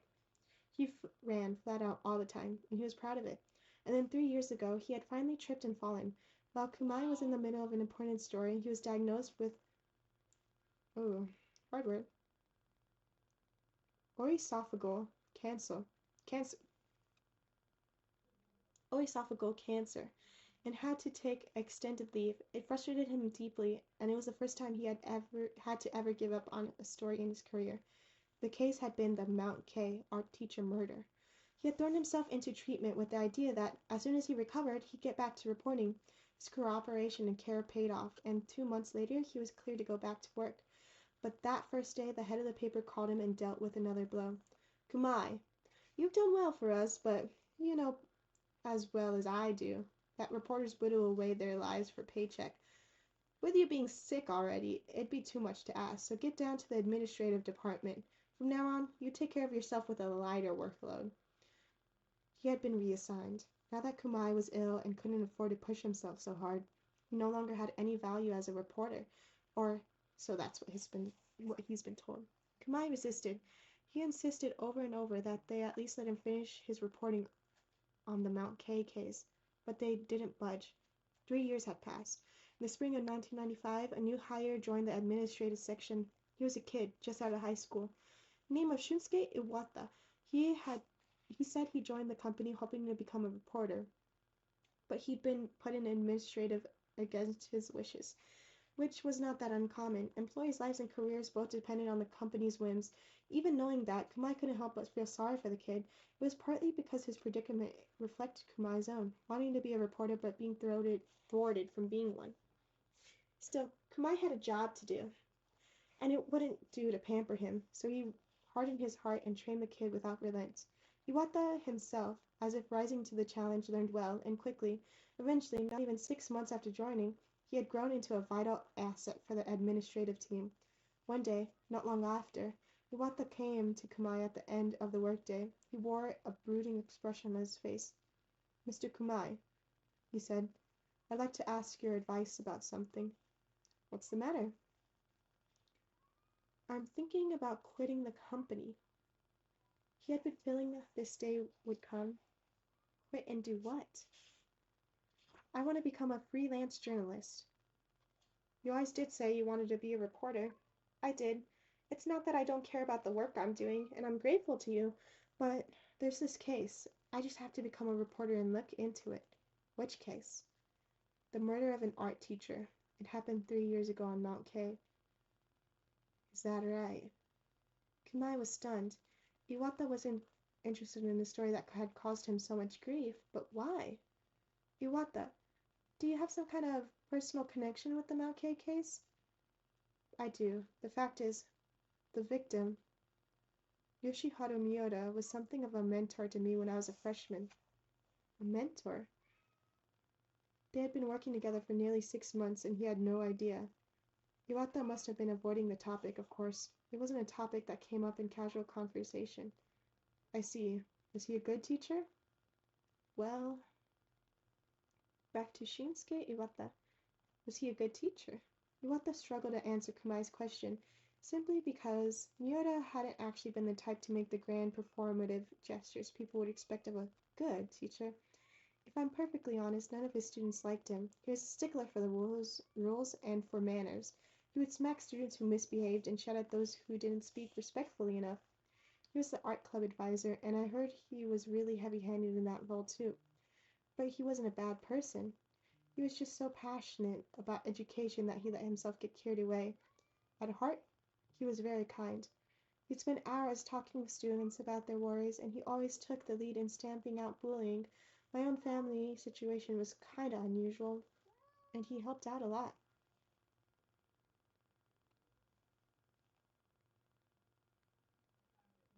Iwata was an orphan. His mother had died when he was 11, and his father was when he was 15. By some terrible misfortune, both had died from illness. He had moved in with his grandfather after his father's death, but the old man's pension hadn't been enough to properly support a grandchild, so Iwata had been forced to find some part-time work while attending school. The person who had come to Iwata's aid the most was Yoshiharu Miura. Iwata, you know what this is? He'd asked one day. It's the Hanayaki bento box from the supermarket in front of the station. I love them. I buy one every day. I bought a couple extra today, so why don't you take the rest home to share with your grandpa? And from then on, pretty much every day he'd bring two extra Hanayaki bento boxes for Iwata and his grandfather. Thanks to him, they never went hungry despite their poverty. Another time, Iwata had been anxious about his future and his relationships with other students and had come to Miura for advice after school. The teacher was almost certainly busy, but he still took time to sit and talk for over 2 hours. In the end, he had said with kindness in his voice, "You know what, Iwata? I like to climb the Mount K and draw. I draw the view of the mountains from the 8th station. Next time I'll take you with me. You'll find your cares just melt away to nothing." Miura could certainly be a harsh teacher. He could be unreasonable and self-absorbed, but at the same time he cared deeply for his students. If you opened yourself up to him, he would give his full attention. Iwata wanted to go on that climbing trip with Miura, but never got the chance. Miura had died not long after. The students had returned from their summer holidays in Iwata's first year of high school. The news ran stories about the murder every day, and every morning. Iwata would dive into the stories as if possessed, but police failed to identify a suspect. And over time, articles talking about the case began to dwindle, until eventually no one was talking about it at all. You couldn't handle it, couldn't accept the fact that this murder would go unresolved and people would simply forget that a man named Yoshiharu Miura had ever existed. You wanted to know, more than anything, know what happened that day and why Miura had to die. When he was 16 years old, Iwata decided to become a reporter, decided that if the media wouldn't do it, he would find the truth himself. So that's it. You joined Elle Daily to get some kind of vengeance for your teacher? No wonder you're frustrated working in admin. I do like administrative work, of course, but I need to become a reporter and look into Mr. Miura's case. I get it, but for someone without experience or connections, jumping into freelance reporting is going to be pretty limiting, you know? And just saying, there's no money in it. How are you planning on making a living? And then there's the most important part. The way I see it, you're not cut out to be a reporter. What? Why would you say that? You're too soft. The comment sent Iwata into a rage. Stop it, Kumai! Don't make fun of me, I'm serious about this! Then why aren't you interviewing me? What do you mean? I was a reporter here up until 3 years ago. Didn't you know that? Yes. Well, I never mentioned this before, but at the time, I was the lead reporter on the Mount K murder. You were? Really? Yeah, that means I've got a mountain of material on the case, and I've been right beside you the whole time. Why didn't you start asking me about my stories the minute you found out I used to be a reporter? I guess it was because I'm your boss. Gonna hold back just because I'm your superior? That's how I know you're soft. The first thing you do is you find someone who might have a lead and you grab onto them, no matter who, boss or not. That's what a reporter does. If you ever try to do freelance right now, you'd starve to death before you got the chance to learn anything at all. Iwata didn't know what to say to that. Iwata, listen. I'm not trying to be mean. You've got a job. If the work isn't too hard, don't quit. If you want to know about the case, I'll tell you. Hold on a minute. Kumai pulled out a thick folder out of his desk drawer. The cover read, Mount K. Art teacher murder, 1992, investigation materials. I had my own ideas about this case. I couldn't let it go, even after I stopped being a reporter. Now I'm glad I kept this. Will you let me see it? Yeah, just don't tell anyone. Of course. And you'd best be prepared. There's a lot of detail in there about exactly how Yoshiharu Miura, I keep combining his first and last name, was murdered. I imagine it's not something you're dying to read. Television reports at the time often mentioned that Miura's murder had been a brutal one, but Iwata had never learned in detail how he died. In all honesty, if it could have been avoided, he would rather not know the details of his mentor's demise. But he was the one who decided he wanted to reveal the truth. He gulped. Iwata, you sure you're ready? Yeah. Alright then. Let's open it up. Kumai pointed out facts in the documents as he outlined the case. Miura had planned a camping trip to Mount K from the 20th to the 21st of September, 1992. Sunday the 20th was off, and on the 21st of September, it was Founding Day holiday. The 20th was a Sunday, and as you know from your student days, the 21st was the school's Founding Day holiday, so he was taking advantage of that 3-day weekend. However, some work came up on Sunday morning. And we have a diagram of his kind of schedule. Let me see if I could show you.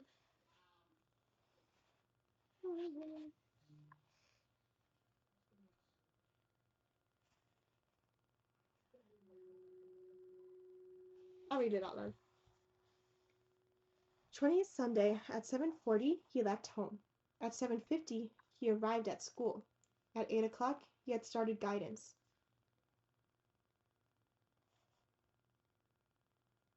He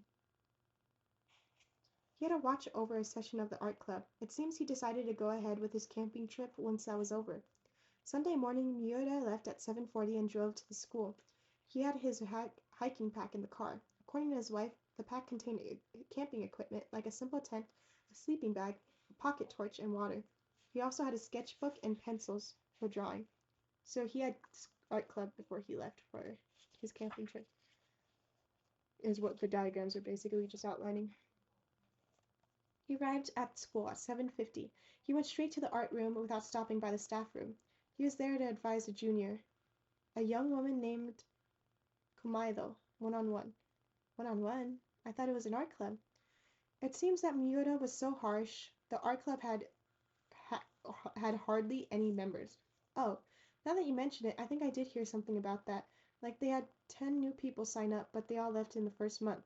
Right. And at the time there were 0 freshmen and only 1 sophomore. The only junior was Komaida herself. An art club with 2 members, wow. And that day, the sophomore was off for a relative's funeral, so Komaida was alone. Wouldn't they normally cancel any activities in that situation? Yes, but because Miura was such a hard head, they went ahead anyway. Just get on with it. You don't need anyone else. And all that. I interviewed Kamaido once, and she really did not like that Miura. He must have been pretty hard on her. My notes from that interview are in here too, so you can read for yourself. What about him? If I'm honest, I didn't care much for him. Actually, I quite disliked him. No, I'm not the only one. Hardly any of the students actually liked Mr. Miura. He was so quick to anger, he probably thought of himself as some passionate educator or whatever. But honestly, we all thought he was a pain. He yelled at me all the time when he was giving me guidance for club. It really scared me. By the way, Miura mentioned to Komaido that he was planning to go camping that afternoon during their session. The club activity finished at 1 in the afternoon. Miura immediately went to his car and headed to the station. The nearest station was between the school and Mount K. He could have gone directly to the mountain, but Miura had some errands to run near the station. One was to go to the station front supermarket to buy lunch, and the other was to pick up a man living nearby named Toyokawa. Toyokawa? Who's that? A friend of Miura's from art school. Well, I use the word friend since Toyokawa admitted himself that he didn't actually like Miura much at all. Yoshiharu and I have been friends since our art school days. He looked out for me after we graduated too. I have a weekly gig as a spectre. I have a weekly? That's a sign I need to take a sip.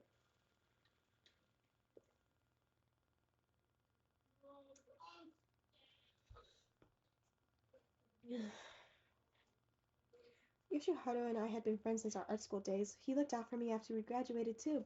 I have a weekly gig as a special lecturer for the art club at the school where he worked. Of course, he got me the job. I guess he was worried about me working some minimum wage part-time thing. He said that I should get a second job to help pay the bills. I mean, I'm grateful and all. I'm grateful, but, well, if you ask me how much I like the guy, it's not so simple. He tended to do just whatever he wanted and expected me to go along with it. He'd call me up and say, "Let's go hiking tomorrow," or "Let's go for a drink." You didn't have to dehydrate. I got it for myself, but thank you. I'll take another sip because of that.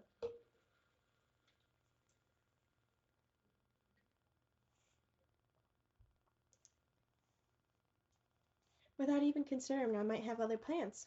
The evening before, meaning Saturday, it seems Miura called up Toyokawa and said, "Let's you and me go camping on Mount K tomorrow to Monday." Toyokawa ordinarily would have said yes, but apparently this time he refused. And of course he had to. As a company man, he wouldn't have Monday off, and he'd have to be there in the morning like most everyone else. He wouldn't be able to spend the night camping, but Miura didn't give up, even when Toyokawa told him that. He didn't? No. He had a counteroffer. Toyokawa could accompany him halfway up the mountain and then head back down that evening. Accompany him halfway? That comes across as kind of pushy. So Toyokawa ended up following Miura's suggestion and made a day trip out of it. They met up in front of the station, swung by the supermarket, and bought lunch to eat on the mountain. Miura bought a sweet bun, a pork cutlet sandwich, and the shop's Hanayagi bento lunch. After they had bought their lunch, they took Miura's car to the mountain, arriving at 1:30. They parked in the car park at the base of the mountain and started their hike. By the way, Yota, have you ever gone up Mount K? There's also a little diagram on the page, but it could send. It's a schedule basically. 20th Sunday, 7:40 left home, 7:50 arrived at school, 8 o'clock started guidance. At 1 o'clock left school, at 1:10 met Toyokawa at station, and then shopped. At 1:30 arrived at mountain and began a hike. Once, a long time ago with my father, we went up to the 4th station. It was an easy enough hike, even for a kid like me. That's right, I hiked it plenty of times in the course of researching this story. It's a gentle slope and pretty easy. The trails are marked with ropes so you can't get lost, and they're even paved part of the way up, so it's a popular spot with locals, and you run into people all along the trail. There's one more reason it's popular though. And then there's a diagram of the mountain and the trails. I'm so sorry to be bending like you like this book. Can't even say it that well. Let's see.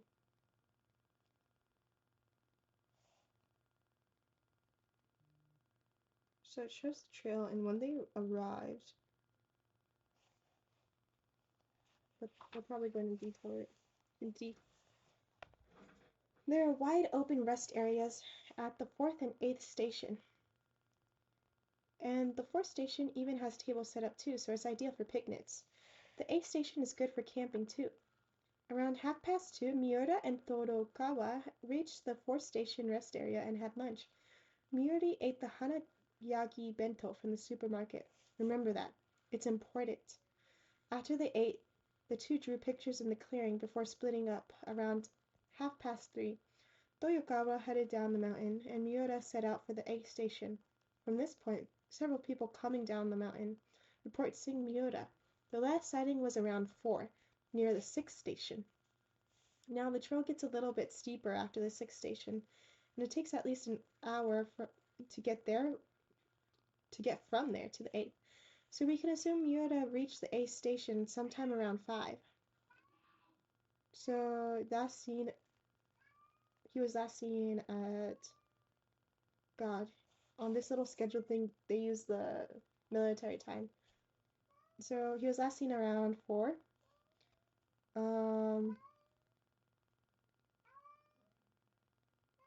And the next day at 9 a.m. his body was discovered. But more around 5 is when he reached the last station, so he died between 5 and 9. And then we come to 9 o'clock the next morning. A man discovers Miura's body lying in the clearing of the 8th station. Why was that man climbing so early in the morning?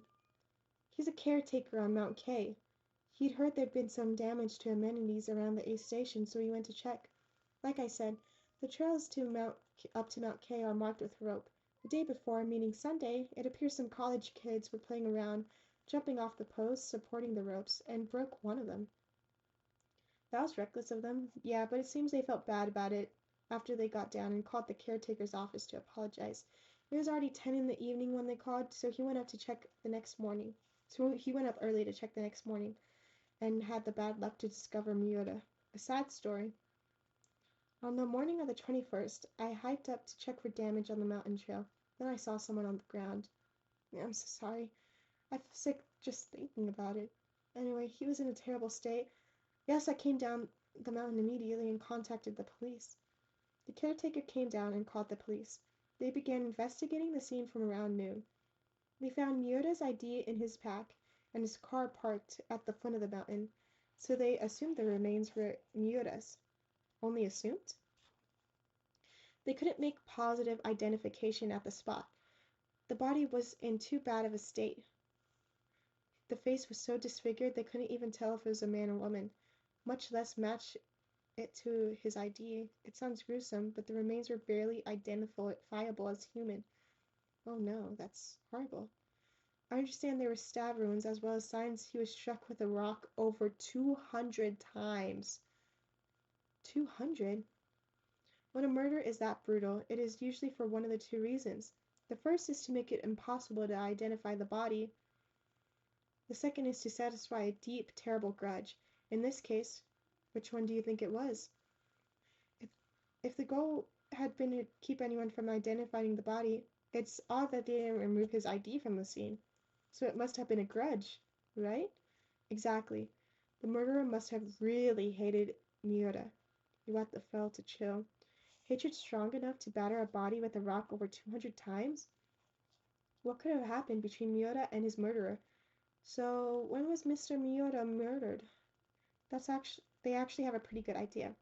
The body was so badly damaged that it made autopsy difficult, but I guess, luckily, they did find partially digested food in the stomach. It was apparently the grocery store's hanayagi bento. Food only takes about 3 hours to be digested in the stomach. Once it's finished, the stomach empties itself. If you die, in the meantime, the stomach stops working, and any food remains in the stomach. That is gruesome. It is.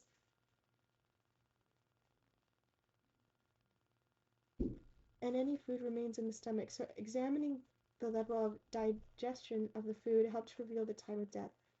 Miura's death was determined to be roughly 2.5 hours after his last meal. Miura ate the hanayagi bento at around. Hanayagi sounds familiar too. Anyway, ate the hanayaki bento at around 2:30, so he must have died around 5 o'clock. I see. Wait, though. You just said that he must have arrived at the air station at 5 or later. Right. Meaning Miura must have been murdered almost immediately upon reaching the station. So now, Iwata, having heard all this, does it give you any ideas about the murderer? Let's see. First, thinking about the state of the body, the murderer must have truly hated Mr. Miura, so I think that must mean the murderer knew him. I agree. Sometimes two people meet for the first time and end up in a fight that leads to murder. It's rare, but it does happen. But you wouldn't expect a killer like that to batter a body over 200 times. Yes, the murderer knew him, and I'd say knew him well. We're leaving in 10 minutes.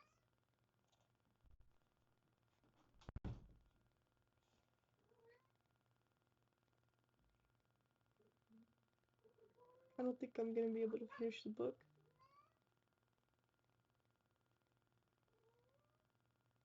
Do I have a stream scheduled for tomorrow? Ugh.